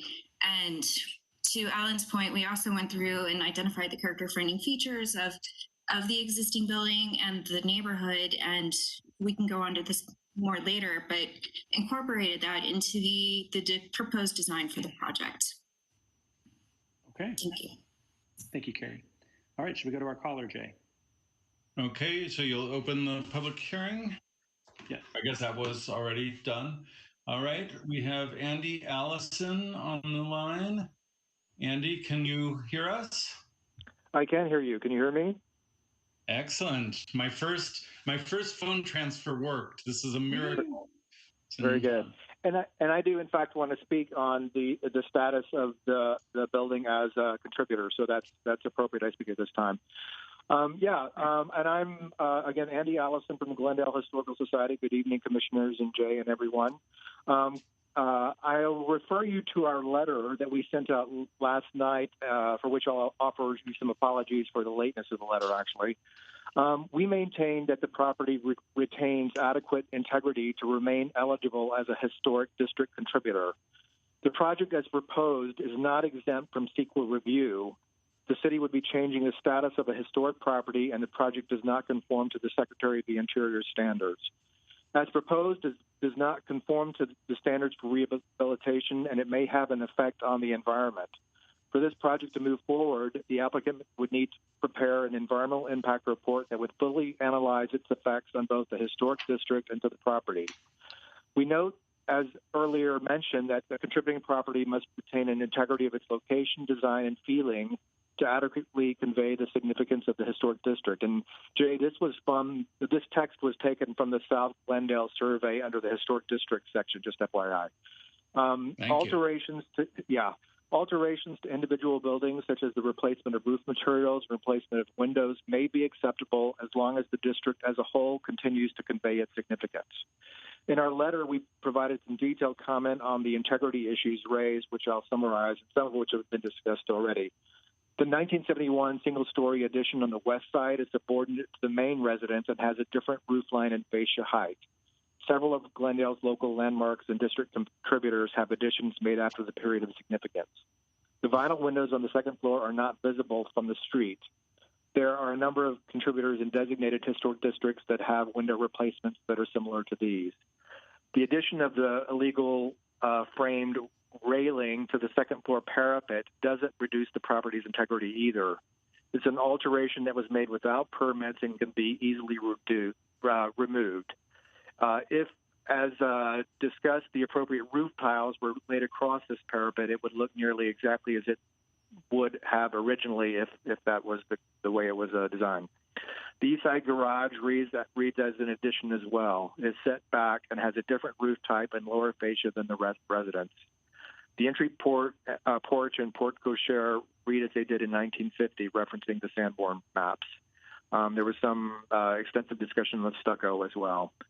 We ask that the Commission find that the property is a contributor and should remain so, and that the current project should be evaluated using the Historic District Design Guidelines. Thank you. Thank you very much, Andy. Okay. Andy, if he's gone? Okay. He took off. I just wanted to make sure if he wanted to speak to the second part of the discussion, but he can call back if he would like to. Yeah. Okay. Jay, does it, just so I'm clear, as a commission, we're allowed to remove something we're allowed to change the status of a property in a historic district? It doesn't require some CEQA environmental impact report? Because the district would remain a district, there's no environmental impact by removing one property from the list of contributors. Okay. So then the discussion that in that letter about a CEQA, it's going to CEQA, is not relevant. Well, I think there was concern for this noticing of this project. We said that this was exempt from CEQA as a categorical exemption. We wrote that because the staff report was written from the perspective that this house doesn't seem to be a contributor, and we kind of moved forward on that pending your discussion. We also know that if the commission didn't agree that that was the case, it's very likely that there would be any approval of the new project tonight if you think it's a contributor, which could then require some additional environmental review. So we would, for any subsequent hearing, we're going to reevaluate our position. We don't necessarily agree with the Historical Society that it would require an EIR, but we're not going to even say what that would be because we don't know right now. So, got it. Okay. It sounds like we're sort of at the point where we need to make a decision about this. So, Can I make another comment, please? yes, please. Before we go to a vote, if that's where you were going. Yes. Yes. So I just want to reiterate and say, first of all, that clearly I do not take it lightly. We've never had this come up for us, or at least not while I've been on the commission, to change the status of a contributor in a historic district to a non-contributor. Jay, I think you said, I don't know if you used the word chastise when referring to the TGHS letter for errors that may have been made when the city did its own review of the district. I just might say this is one of the reasons why it might be good for us to always use consultants. Oh, we're sorry, with you on that, Craig. So I think at some level we can say that maybe we can say we did this ourselves and we did a big oops. Again, I think today, if any of, not all, but if some of these changes were to come before the commission today, specifically the, and I don't, if you guys see me looking off in a different direction, that's because I have two screens. Specifically the 2-car garage, I really don't think we would allow that addition to happen today. Again, I don't think the cabana with the higher roof line, which is visible from the street and does look like a double roof, I'm certain we would not allow that to happen. Again, the west side addition, I don't have an issue with. I do have an issue with the bezel around the window. And I think, you know, the parapet is an open question. I don't think it's horrible. The wood railing is a non-issue to me. That just comes down. So in terms of integrity, I would like to think that if the consultants came through today, it would probably be considered a non-contributor. But that's where I'm coming from. Okay. Well, you said if I was asked if I was going to bring this to a vote, I can't bring it to a vote until we have a motion. So I thought you were going to ask for a motion. Oh, well, I am actually now asking for a motion. If there is one to be made, now would be a good time for a motion to be made. I motion the House be identified as a contributor. Okay, so I don't think we actually need to make a motion for that since it already is identified as a contributor, right, Jay? At this point, it would really just be a motion to Well, the motion would be to sustain the existing identification as a contributor, I'd say. Okay. So I guess that is basically what you were saying, right, Nick? Yes, Sustain I its move current to status? sustain the House as a valuable contributor. Okay. Do we have a second? I'll second. Is that Kathy? Thank you. Yes. Okay, roll call, please. Commissioner, let me see how I do this. Commissioner Morgan? Yes. Commissioner Vartanian? No. Commissioner Yurka? Yes. Commissioner Doom? Yes. And Chair Crignati? No. So the motion passes 3-2. The House is a contributor, and that can now inform your discussion about the proposed alterations to the House. Yeah. Okay. At the risk of delaying this process for the homeowner now, you mentioned that the staff report was really written from the perspective of it being a non-contributor, and I rely a lot on the findings of the staff report in these instances. So I feel like I would prefer to see a staff report that reflects its contributor status rather than one that is treating it as a non-contributor. Does anybody else feel that that would be important to them as well? Yes, I feel it would be very important. It never was really considered. Yeah. Well, we certainly have thoughts on the issue, but if you would like it to be formalized, we could certainly do that. I would recommend that you continue the item to a date certain, which I will, I don't want to commit Eileen to having this ready for next month, but I will work with her to try to do that on my own or together, one way or the other. To try to make sure that we can move this forward. I don't know that the design itself is going to change, so there will just be some interpretive changes in terms of the recommendation. But ultimately, I just want to let the commission know that even if this is a contributor, you could still vote, you could still review a design that alters its status as a contributor. And that's where we'll have to talk about what kind of environmental review would be needed. That's been a tricky issue for the city for decades almost now, but over a decade. But it is recognized now in our ordinance that a contributing building is a historic resource under CEQA, which was kind of in play prior to the recent ordinance changes. So, I want to just ask Eileen quickly if a 1 month turnaround is possible, or if it would be a 2 month turnaround and with my assistance, but I don't want to commit publicly right now without making sure we're together on this. Well, why don't I ask the other commissioners? Mike's the only one that spoke up. Maybe the other commissioners are fine and we can move forward. Lorna, Kathy, Nick, how do you guys feel about just continuing forward using the staff report that we have now tonight? I'm happy with moving forward. I think we got this far, and delay it for the homeowners longer was be a disservice. Okay. Yeah, I think I'm okay. I think I would. Does the homeowner plan to change anything based on this finding? I mean, I think that's worth inquiring. Chair Crignati, may I ask Commissioner Quirk? Yes. The project, as I explained, we acknowledged that there was a contributory listing status that we started. We recognized as we went through the design that there were a lot of revisions, a lot of changes.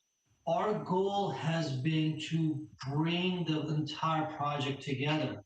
So delaying this any longer, we've been waiting for almost 6 months to get to this point, delaying another 2 months just to change the writing of what the stat. At the end of the day, the design is not going to change. Okay.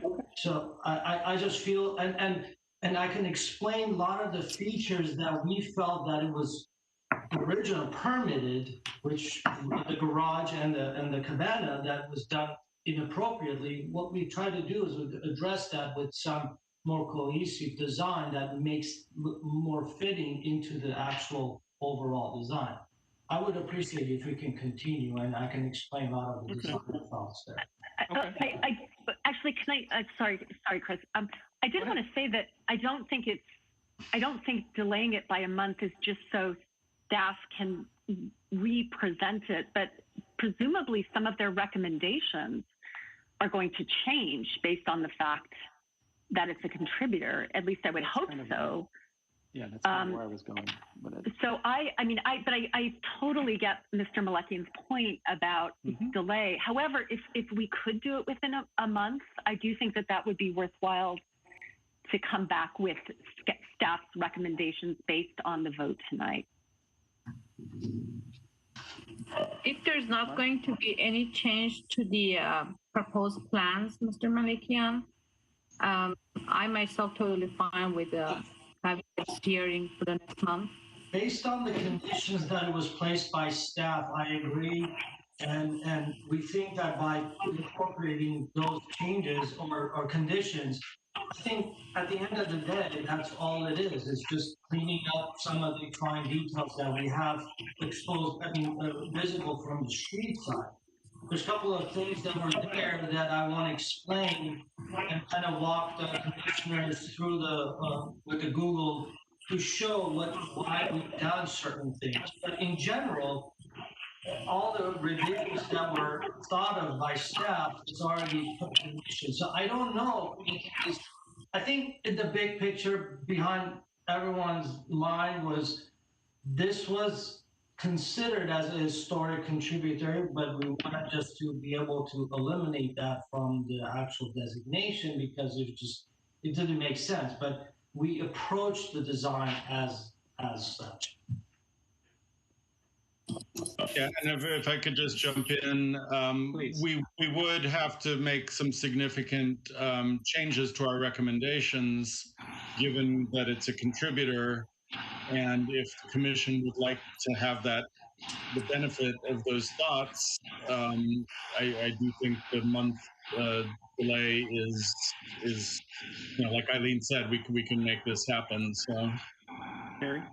I was just going to add, I worked pretty extensively with Alan and the property owner to ensure that the proposed project met the Secretary of the Interior standards regardless of designation status. Okay, so that kind of conflicts with Jay's just previous statement that he thinks that there would be some significant changes to his recommendations. And I think the recommendations, the staff recommendations in the staff report might be different, but I'm saying that the design was intended to comply with the standards. They're two separate things. Right, and that would be able to be presented at the hearing where we talk about the design.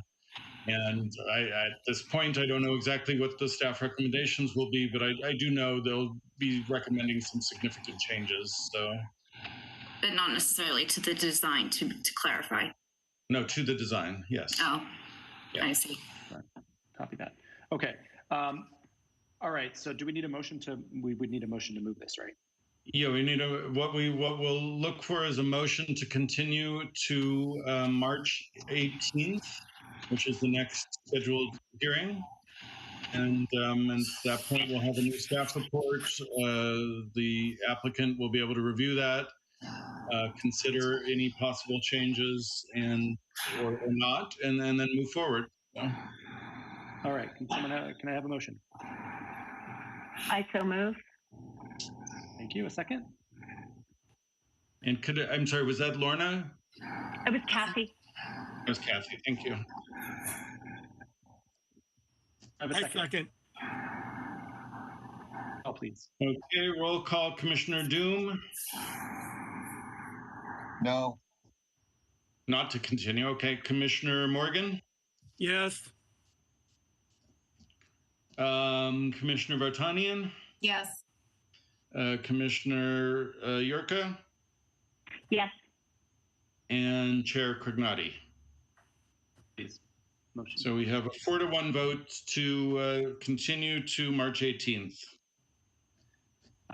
Just really quickly, thank you, and our apologies to the homeowner. We understand this process is arduous, and this year has just thrown a wrench in everything. And so we do appreciate your patience and hope that we'll be able to come to a swift resolution for you next month.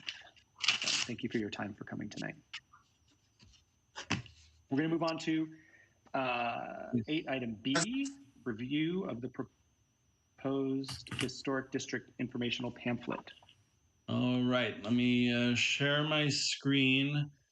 I didn't get any public comment on this, so you guys are it. Great. Sorry, this isn't happening. What's going on? There we go.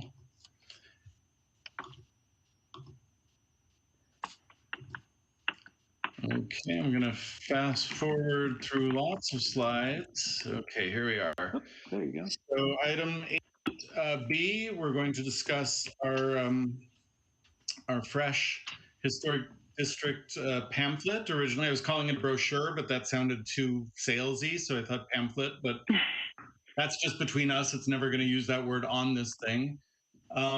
And I just wanted to, the concept here is, and I can't see myself when I have this running, but I assume you can see me holding this up. This is an old version of it, but I just wanted it's the one I had nicely printed.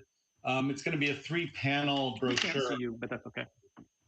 But can you see what I'm holding up? No, all we No. see is your screen. Oh, okay. Well, oh, I see. That's how that works, right? It gets very confusing. So, But you still are Here- flat. here For some reason, is- we haven't had I'm sorry. we haven't had a video image of you this entire meeting, Jay. Oh, you still don't? Correct. Then forget it. It is a 3-fold pamphlet. I'm sure you guys know what those are. The idea we do. that this is going to, once we finalize the content, we're going to mail it to all of the property owners and residents of the designated historic districts. It will also be made available online on the city website.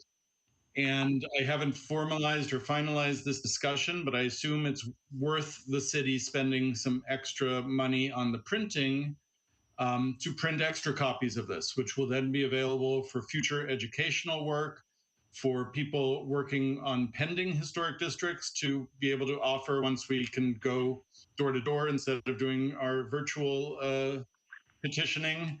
And just for general education among homeowners groups, the historical society, et cetera. So I can't Pesky promise- realtors to give out to buyers that are buying. and realtors, that would be great. I can't speak for the city's budget and how much this is going to cost, but that's my goal, and we'll figure that out. Yeah. It's definitely where the city is currently definitely committed to getting this out to the actual owners and residents within the designated district. So I don't think it's going to be a huge issue to do more. I'm just being cautious. Let me show you what we've got. And what I'm looking for from the commission is any feedback, both on topics that we've put in here, on specific wording. I would not be surprised if you've caught some typos if you had a chance to look at it, just the way things go. This, I've proofed it, but you never know. So what I thought I would do is just kind of take you through each of the panels, 6 panels on the 3-fold brochure.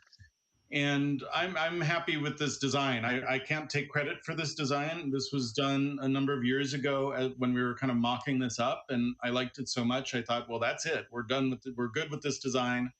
The idea being that the blue side, which is the cover, and then the back side of it, when you unfold it, is the current or relatively recent view of the Royal Boulevard Historic District. And then when you open that up, we go to the old view when we had the little palm trees and the houses under construction and all of that.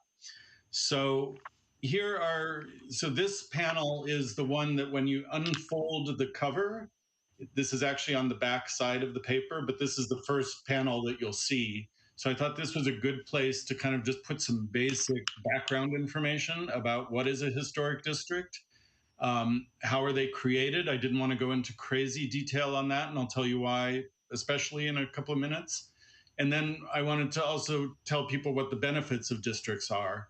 And for me, the key benefit of districts is this concept of predictability. You buy a house in a nice historic neighborhood, it's going to change, but it's not going to change dramatically. And when it does change, those changes are going to be really sympathetic to the look and feel of the neighborhood. That's definitely our goal.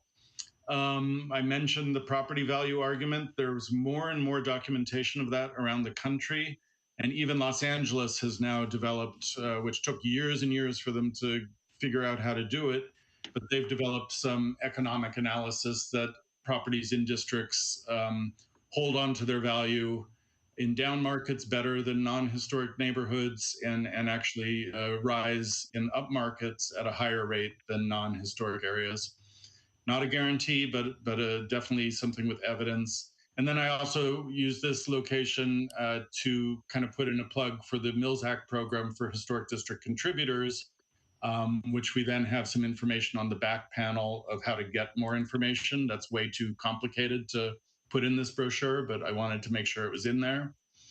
And then when we kind of continue opening it up and flip it over, it seemed the first panel should kind of talk about what are we trying to do, what's special about these historic districts, and it's this concept of historic character. And then how do we protect historic character? We do it through design review that's based on our design guidelines for the historic districts. Part of this was to allay fears that people often express when we have our initial meetings about possibly forming districts, where it's like, oh my God, my house isn't a museum. What are you doing to me? You're turning me into a museum. So we want to make it clear that we do allow change, and change is reviewed, and we have some guidelines and kind of precedent that we work with to make sure that this is consistent. I wanted to talk about the survey a little bit, just so they know that this isn't made up, that there's actually a survey that's conducted of each neighborhood. And then, as we learned tonight, we discuss, what are contributors and what are non-contributors. And there's always a perceived stigma, like, oh, you're a non-contributor. I kind of don't want that to be part of this. So I wanted to explain very carefully that, we allow more general changes to non-contributors, not specifically guided by the historic guidelines, but still we do have guidelines within the historic district rule or guides to kind of maintain the overall look of the neighborhood. One of the most important things that I wanted to include here, I would say this middle panel is the heart and soul of this document. It's got the stuff that I think people really need to know. If, the idea is, some people in the community think if we have this, we're never going to see illegal work again. Everyone's going to know what to do. I don't have as much faith that a pamphlet like this is going to prevent that from happening, but people will be on record. And the concept is we'll hopefully be able to mail these out periodically, so that, if it gets trashed or someone sticks it in a drawer and never looks at it again, there's kind of a reminder that they own and or live in property in a district.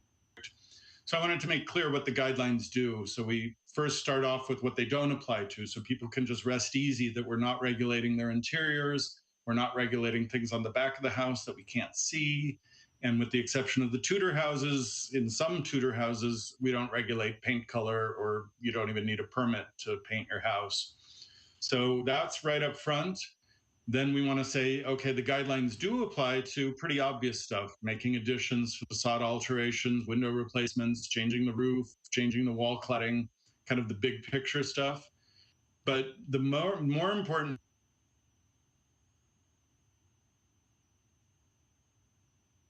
guidelines, that some work that doesn't require a permit still needs to be reviewed by the city.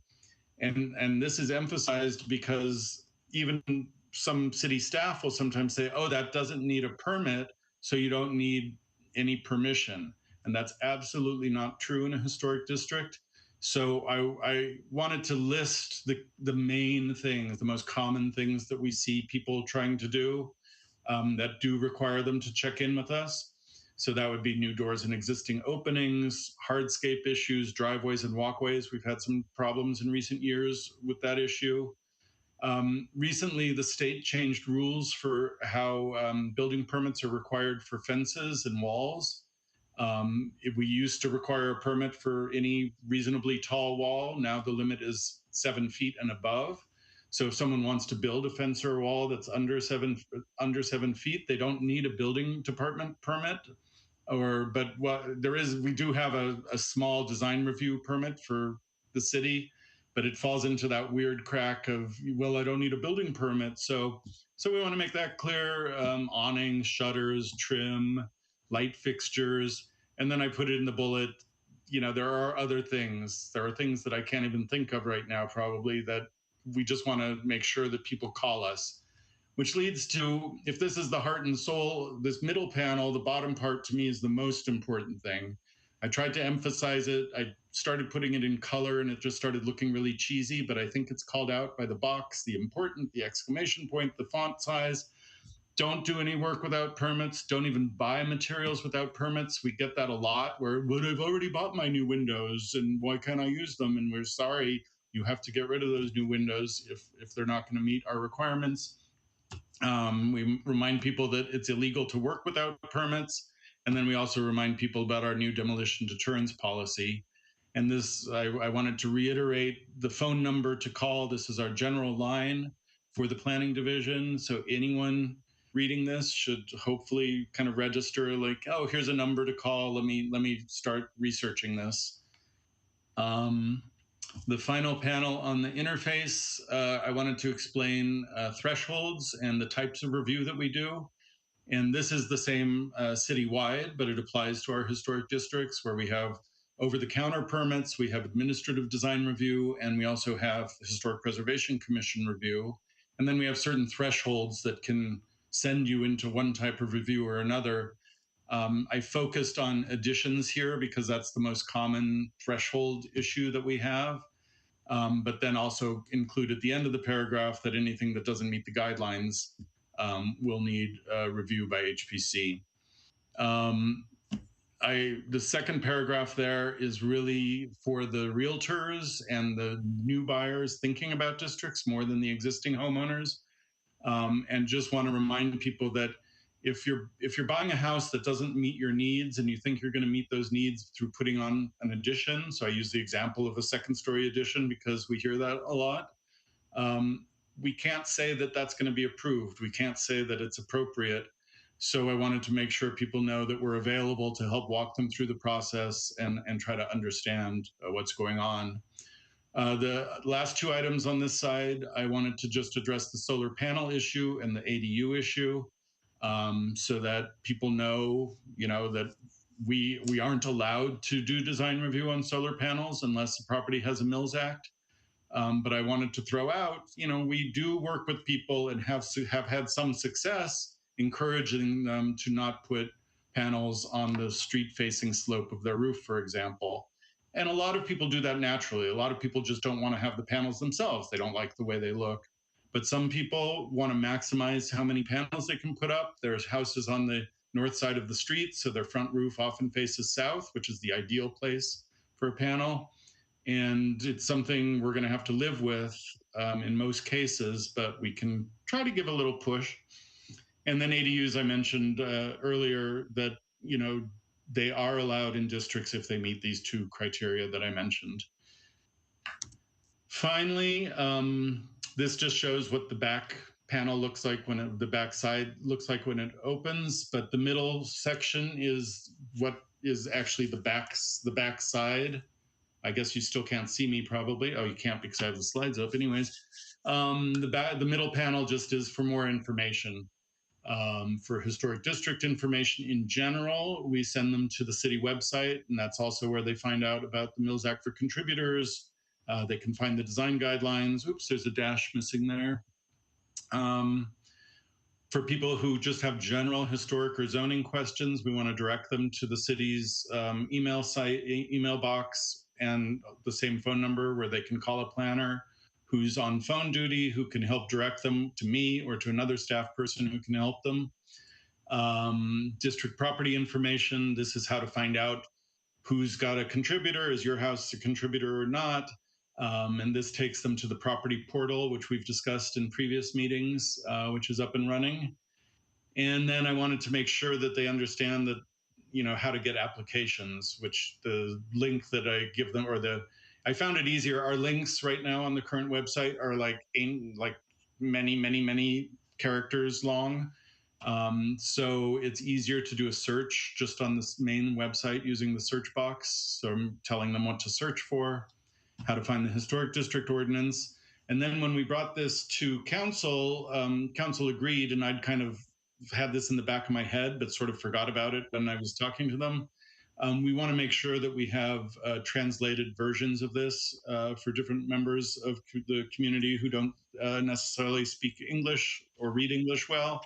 So these are the 4 language groups that we are thinking of translating it into.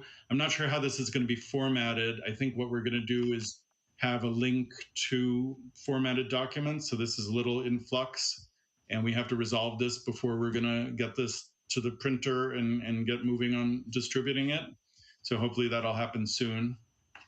So here's the front page. I see what I did. I pulled those out separately, but we went over that, and that's it.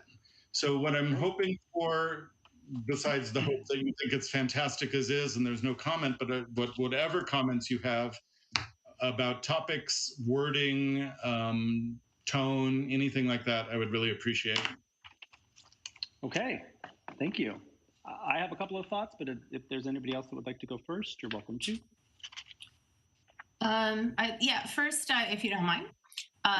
Jay, thank you so much. I know this has been long in the making, but I think it looks really great. And I think it's going to be a great tool and a tool for us and a resource for the residents receiving it. I just wanted to make a suggestion, as you said. I think for some of the little descriptions, you do write out a web address, and then for others, you recommend going to search.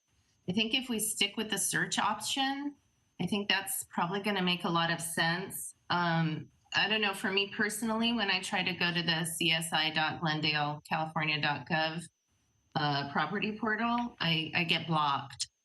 But I can just do a property portal City of Glendale, California search, and I can get in. So maybe. And I'll look into that again, because the reason I did that, because I agree that ideally everything should be searched. But when I search for property portal, we have at least one and maybe another thing that's called a portal. And I just looked at it and I thought, is this going to confuse people?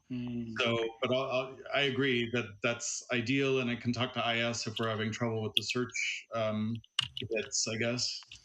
It's the meeting portal. For everyone, but usually when I do City of Glendale property portal, I can get there. Okay, I'll double check that. And yes, there are a few typos and things, so I'm going to guess you guys are going to look at that. But if you want feedback, you make it easier since you're my proofreader. I saw you just noticed the hyphen missing in the guidelines. And then the only other thing I wanted to say is I would like to strongly request that this pamphlet gets shared with code compliance. So that specifically when they go out to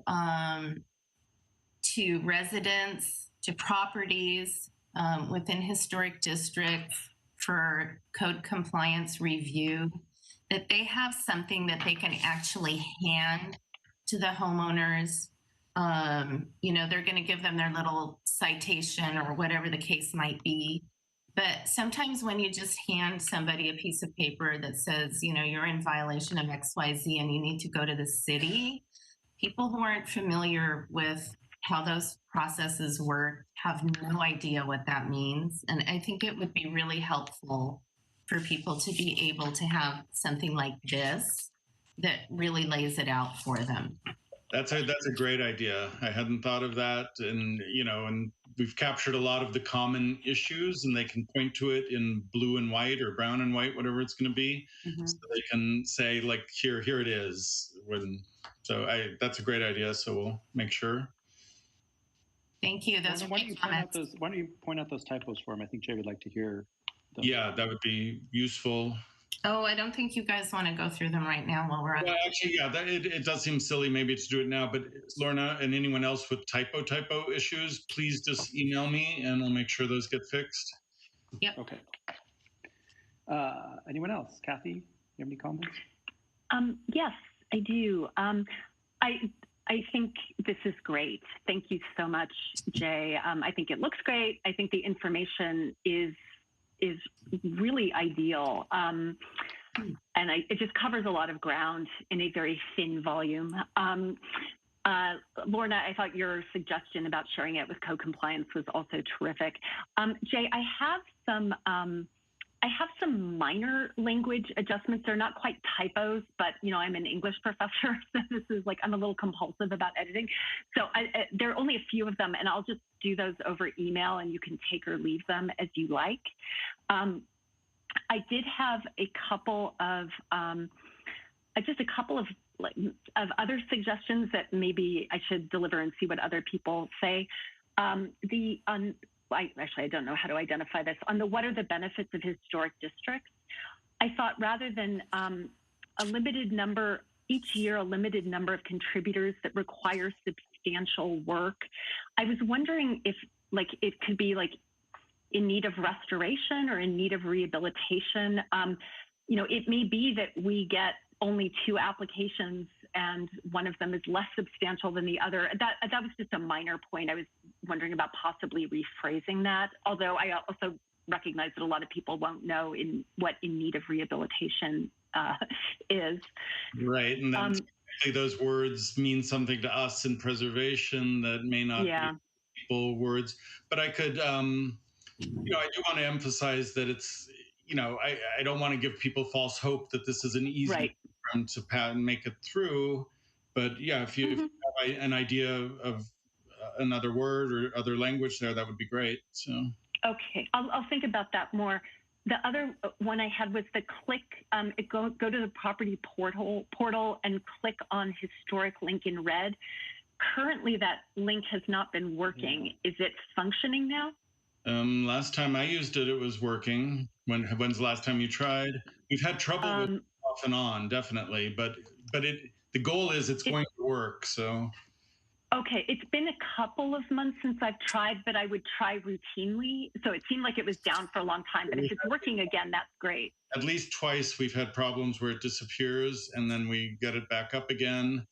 Hopefully it's not going to change. The good news is we're moving into an entirely new system for tracking applications, permits, work, and all of that. And everyone's very aware that the concept of historic holds and the ability to get the DPR forms available for each property is going to be part of that new system. And we're all very hopeful at this point, when we don't know what it's really going to be, that it's going to be great and better than ever. But that's probably a year and a half, 2 years before it's really running. So I'll double check on the historic, but I don't want to take that out right now. Because it does usually work and it's supposed to work. So. Okay. What is it supposed to do? Sorry, really quickly, because I did pull one up, because I did have this issue just a couple days ago. The word historic, I just pulled up a property in the portal, and the word historic is there in red with a folder next to it. And it looks like it's an active link of some kind, but when I click on it, nothing happens. Is there supposed to be something that happens when you click on the word historic? It downloads an attachment. So it usually comes down either in your downloads, or on my computer, it comes down on a little screen on the bottom left corner. Yeah. And then you click on that, and it's a link to the PDF for the DPR form. Okay, so this particular property doesn't have that, but maybe that's. If you could email me that address, I don't know if it's specific, but we've updated everything. So the entire South Glendale survey is now in the. So this is Ross Moyne. Yeah, and Ross Moyne has been in there for a long time now. So. Okay. Oh, okay. Jay, those are the links that have not been working. Is the historic, because I've looked for DPR forms and I've hit the historic link and it's just seemed broken for a long time. Yeah, and I acknowledge it has been broken. I've had trouble with it. I asked, they fixed it before. That's why I'm concerned. And Chris, I'm not going to have this chat memorialized. If you could send me an email. Okay. Just and anyone trying to communicate with me, just use an email instead of this team or this WebEx chat. So, okay, but no, point taken. I'll definitely try to figure out what's going on, because we need those to be working. That's the whole point of them. So yeah, Kathy. Okay, yeah, I'm sorry. I have two more, I think. One is the part about guidelines apply to. I would say including, but not limited to. Additions, facades, alterations. Yeah, that's good. Yeah. Yeah, because my concern is someone sees like new doors and existing openings and doesn't see brand new door and brand new opening as kind of a potential thing that they would need to do. So I just thought that might be a little clearer. People will see or not see what they want to. But yeah, no, that's a good point. I was trying to de-wonkify this as much as possible and make it a traditional tone, but that certainly makes sense there. Yeah, but I agree about the tone. I really like it. Like, I do think it is. It's just very easy. It goes down easy. Let's just say. The other comment that I had is based on recent changes to the historic preservation ordinance.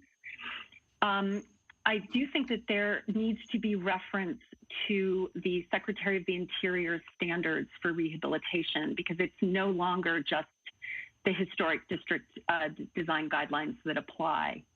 They're referenced. Mm-hmm. I was going to put that in there, and then I realized if I put that in there, I need to explain what those are. I could put a link to them, and I'll try, because I agree that it should be there. I actually pulled it out because I was running short on space, frankly, and trying to make it user friendly. But I'll see how I can put that in. Yeah, and I think it's also worth. I mean, I do think you're right that a lot of people are just not going to be, they're going to want the most basic story possible. But I do think that historic houses also attract people interested in learning more. And so, for that person who's going to, say, what's the Secretary of the Interior standards? I think because it has been added to the ordinance and is such a crucial document for guiding change, that I think it would be good to refer to that. So those were my issues. Not that most people will have a clue what to do with them, but they can call and we'll try to help them. Well, hey, I didn't know much about preservation 8 years ago, and look at me now. You dove right in. Nick. You might be muted, sir. Nick, I think you are muted. Okay, it's good. I wish to add my 2 cents that I love this brochure, and Jay, I'll email you like Kathy. I've read many essays, and just the grammar out here pops at me, and some spelling errors. So I'll email you those 2 later. But I think this is wonderful. Thank you very much. And when you mark it up with your red pen, I'll send you a note saying, "But Commissioner, why is my pamphlet bleeding?" All right, Morgan. Oh, anything that has to do with Royal Boulevard, good by me. Okay. Yeah, we should. You want to put a little note to get your house in there? You're close to my house on those. Yeah, I know. I don't think it's in there, right? No, but it's close. We have to draw a little kid on a bike. And put a little arrow. Yeah, it's on a bike. So I aside from the little typos that I'm sure everybody will catch, I have just 2 things. One is related to formatting. So I printed it out, and I'm going to try to do what you did, Jay, by showing kind of how it opens up. So it goes like this, and then I'm presuming like this. Right. My question my thought about formatting, and I'd be curious what the other commissioners think, is I feel like when you open a brochure, you tend to open it all the way before you start reading. And right now, the way you designed it is that people are going to, your intention, I think, was that people would stop here and start reading this section first. Is that right? Yeah, but that was very intentional on my part, because the part where your left hand is with the what is a historic district is kind of like intro for the beginner, like where the meat of it is is your house a contributor or a non-contributor? Here's what you can do and what you can't do. Here's, so I tried to break it up that way. I get what you're saying, though. It seems. I just feel like most people are going to open it all the way before they start reading. So I was thinking that perhaps this opening section should just be here, and then it would be. And I'm people are going to read what everyone else says. I was hesitant to put the kind of the meatier information that would then find its way on the back for the exact reason that you're saying. But it's color coded, so hopefully people will get it by the color coding. I don't know about that. Maybe there's a way you could just create if you were to move this to the inside cover, maybe just this particular heading, what is a historic district, is just much larger than the other headings, and then it would seem pretty obvious this is where you start. This is so tight. I was but what I could do is put a little number on the top corner of each panel. There you go. That's probably good. That's good. Yeah. So that will be number 1, 2, 3, 4, and it'll look funny when you turn it over because it'll go 1, 5, I guess, and the cover won't have a number. But people will figure it out, I guess. Okay. That was basically it. Everything else, all the other commissioners covered. So good job. Thank you for this. Great, thank you. Here. Okay. My Do you need other a motion from us computer just telling you died. when to I hurry, don't or what? think we're getting any calls, and I have to let our let me just try to see if Eric is still on the call. Eric, if you hear me, if you don't have any calls, we don't need you don't need to hang out. So yes, there he is. Go home. You're free. Thank you very much. All right, I'm leaving. Bye. Bye, Eric. Good Night, everybody. Good night. This is how weird our system is. We have to have one person in City Hall to field the calls and then forward them to my computer. And some nights when you have, for example, 50 plus calls, that person is very busy. Tonight, Eric was not very busy, but we still needed him to sit over there. So grateful that we have very busy on Tuesday doing that kind of stuff. Okay, so that does that cover everyone for the brochure? I'm sorry, the pamphlet? Yep. You don't need a motion from us, do you? No. I just needed feedback, and then we're going to move forward with making the revisions and getting it printed and figuring out our mailing lists and all that. So I know people in the community are anxious for this. It's not going to be next week. It's not going to be this month. I'm hopeful we can. Yeah, I'm thank you, Chris, for what you said earlier. I'm not committing to any dates on anything at this point because there's so much going on, but it's going to be really soon. I think having this done is the big step, and then we're going to get it moving and it'll have some momentum. So thank you, Jay. All right, moving on to item number 9, Community Development Department updates. Letter A, how about an update on our pending historic districts? All right, so we are in March, we're going to have community meetings for both we have one community meeting to cover both South Cumberland Heights and Casa Verdugo. The date has not been finalized, unfortunately, so I don't have it for you. It's going to be toward the end of the month. It's either a Monday or a Wednesday. Those are the dates that we have open. It turns out we were hoping to do it a little earlier, but these even a community meeting, which in the past we used to have, we'd get a room in somewhere in the Civic Center, and maybe 20 people would show up, and we'd sit on chairs and show a PowerPoint and talk it through. To do this now in the current situation, we have to have it televised by GTV6. It has to be live streamed on YouTube. And then we have to have dates that don't conflict with other hearing dates when GTV6 has to be broadcasting other hearings and events. So anyway, we're committed to March for South Cumberland and Casa Verdugo. We're going to hold that jointly. And then hopefully, I believe also in March, we're going to be able to get the Bellhurst Historic District moving forward. And the great news in Bellhurst, and it's kind of backwards from how we've done this in the past, but they've already achieved their 25% threshold for signatures. And they did this through an amazingly well-organized system that reminds me back when Lorna was doing Rossmoyne and developing a new system that we'd never dealt with before for the size of that district and block captains and all of that. And that was innovative. And these people have also been innovative in figuring out how to do digital signatures, how to reach out to people. So I haven't received the petitions yet. The reason I said it was a little backwards is ideally we do the public meeting early in the process and then people fan out and go into the neighborhood. And it just didn't work out this time, but they're still going to meet the deadline for submitting the petitions. And then we'll have the community meeting next month. And that's a great opportunity because that gets publicly noticed to everyone. So we'll hear from people who love the district and support it, but it also gives people who have serious questions or perhaps opposition to the district a chance to voice their opinions publicly. And then, as you guys know, there's a lot of other opportunity to do that in the future.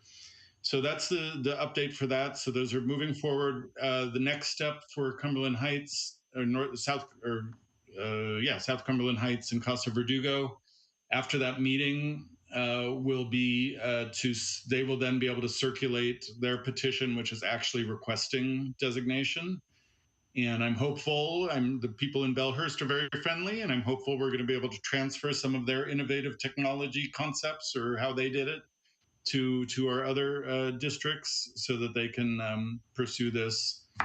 And, I'm not going to joke about waiting even longer. So maybe we can do this door to door, because I know nobody wants these to go on any longer. But anyway, so we're working on both of those.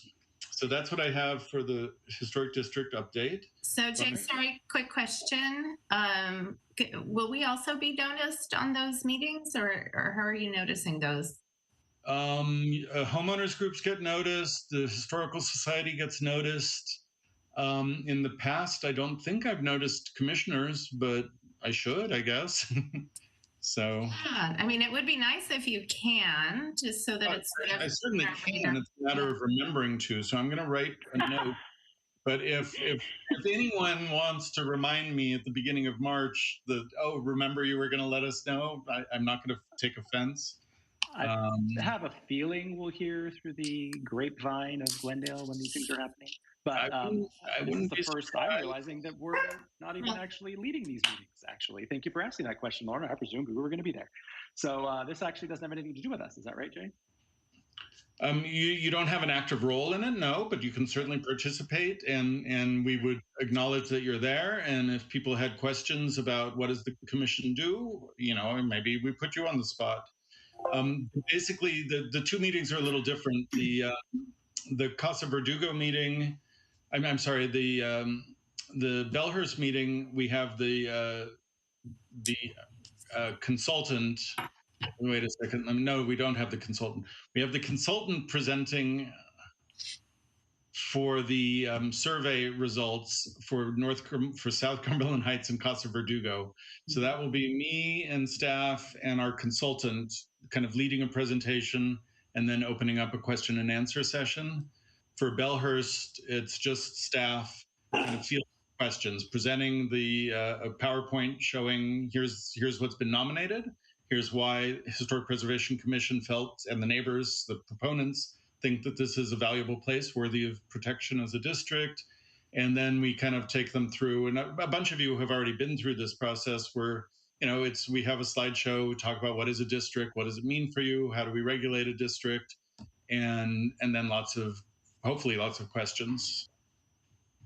Well, hopefully not like a lot of questions. If you're doing two in one night, well, I guess they'll have overlapping questions. Yeah, in the past, our turnout for these has not been huge, given the number of properties, but I have no idea. These days, we may get a huge online. It might be easier. The best show in town. So yeah. Okay. Thank you for that update. Any other questions for Jay regarding the update? Okay. Item B, update on the council meeting from January 26th that I referenced in the opening discussion that you had with council regarding historic districts. Yeah, and thank you for thinking that was thorough. It certainly had a lot of time and a lot of discussion.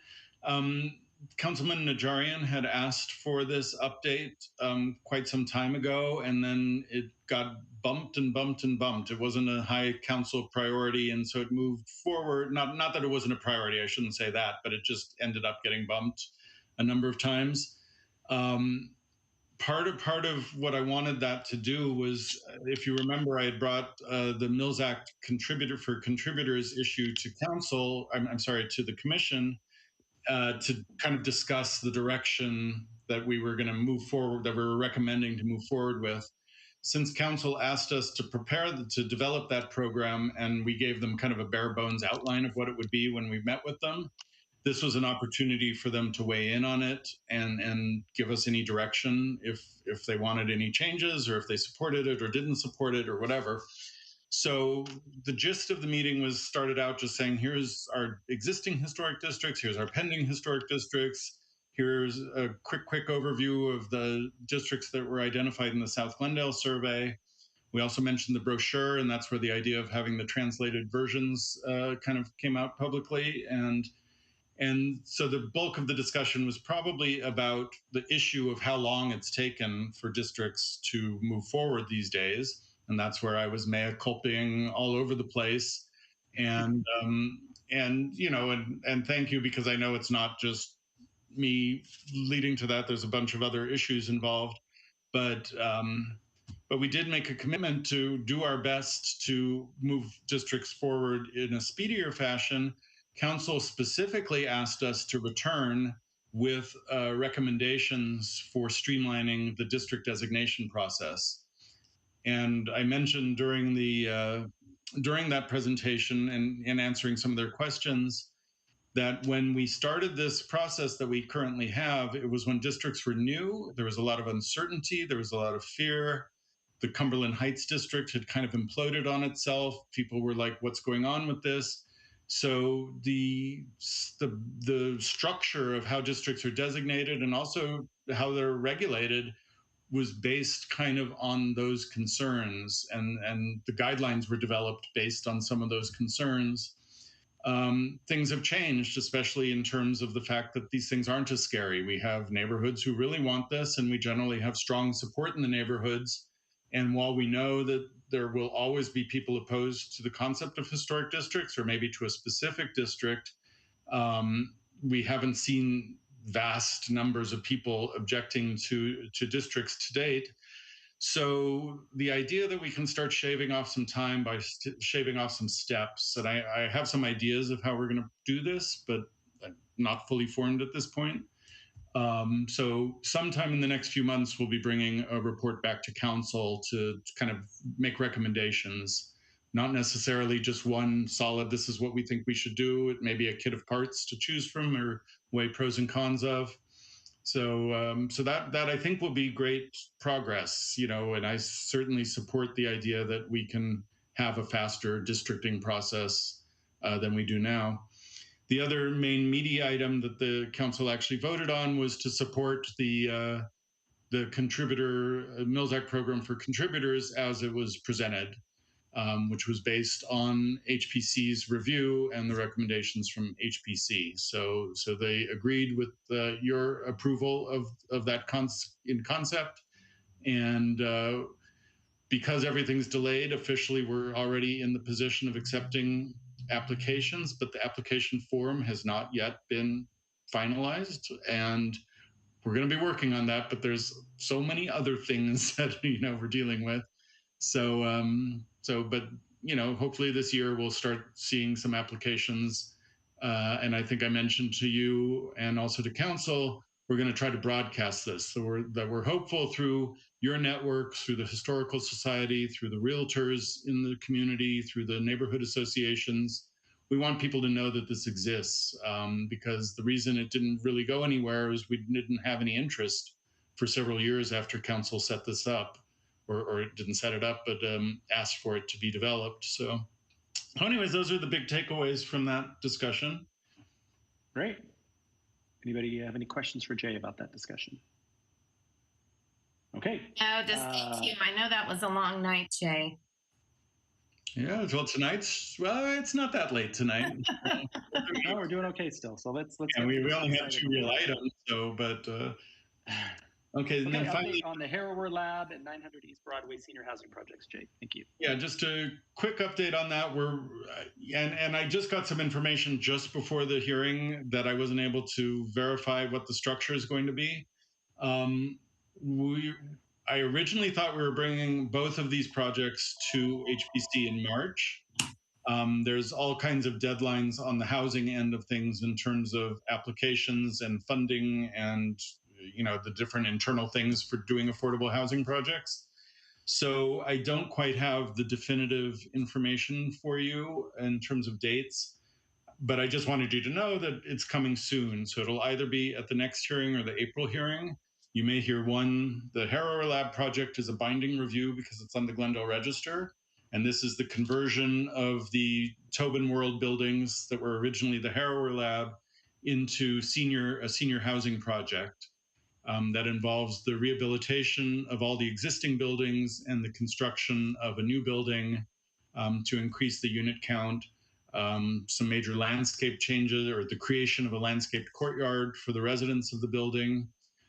But what I'm most excited about is it's really going to look great. These buildings are really going to be coming back to their former life. The vines are going to be removed. We've developed the paint scheme that's historically appropriate. And so that's a pretty exciting project. That's 920 East Broadway. part of Tobin World is at 900 Broadway, which is a large site with a surface parking lot and an existing concrete block building. That's proposed also for senior housing. Originally, it was just going to be 100% affordable housing. Now it's going to be affordable senior housing. And that was a decision council made a month or two ago. And because of its proximity and connection to the Harrower project, we're bringing that to the commission for advisory review. And then that will be held before we go to DRB. And that's where the scheduling is a little funny. So I can't commit to what that date's going to be, but it's either March or April. And that's all I've got. That's great. I'm sure I speak for all the other commissioners when we hear how excited you are about projects. So that's good. No, this one's going to be, this is a little joy that we can bring to the job. This is top-notch, working with really good team, and the end result, the goal is really excellent. And I think hopefully we can return to our award-winning projects. We haven't had city projects for a while at the scale that we can start looking at awards, but this one hopefully will go in that direction. Nice. Good job. Very nice. Chris, can I ask just one quick question? I'm sorry, I was thinking about it in relation to the presentation on historic districts, and I forgot to ask. Jay, I was wondering, have you had a chance in all your free time to resubmit the South Glendale Historic Resources Survey to the State Historic Preservation Office? Yeah, and I think they asked that question a few months ago. I tried again. I tried last spring, and they said, don't send it to us now. I sent an email a few months ago and never heard back, but I didn't make a call. The calls, I think, are probably more effective. I think they're very slammed at the state office, but it's the city's intention is to submit it, and as soon as they're ready, what I'd like to do is just send it to them, and they could file it wherever they want and deal with it when they can, but they specifically said to hold off, so. Okay. What is the result of filing it? Well, one result is this relates to the historic district question, is that some of the state legislation, the pro-density laws affecting single-family neighborhoods, is that there can be exceptions for projects that are registered with the state as historic. They don't necessarily be designated. That's some of the language that's been coming through, which is why it's important that the state has copies of Glendale surveys. Yeah, there's also some CEQA. We have the survey. Okay. Yeah, so that's a plan, and that's a good reminder. I have to call them about something else, so I'll definitely be checking in on that. So it doesn't matter that we have the survey; they have to have received it and have logged it. Based on what happened, if I can't speak to how quickly the state law is going to change, but I would hope that they would honor that we had made the effort to do it. But you never know. That's true. You've got the paper trail. No, it's definitely good to do it, and that's the plan. Thanks, it has been a few months, so. Any other questions, gang? None. All right. Well, Jay, thank you. It's been a while since we all got to hang out together. It was a great first meeting, and it sounds like we're going to have a March meeting. So we look forward to seeing everybody. Until then, we will be meeting. We're not necessarily going to meet every month, but we will be meeting regularly. And last year was really an anomaly, I expect. So we hope an anomaly in a lot of ways. I want to say that I'm glad we're having a March meeting, but I'm also very sad because I'm going to be at the Wave House in Palm Springs for the meeting. I will participate, but I'll be grumpy. Oh, excuse us. The Wave House? Yeah. You'll have to walk around and give us a quick. Right, I will. That's right. I'll show you all. The sacrifices you make for our commission, Kathy, are unbound. You have no idea, Nick. Okay. Well, anyway, thanks on that note, thank you, everybody. We are officially adjourned. Have a wonderful evening. Bye. Bye.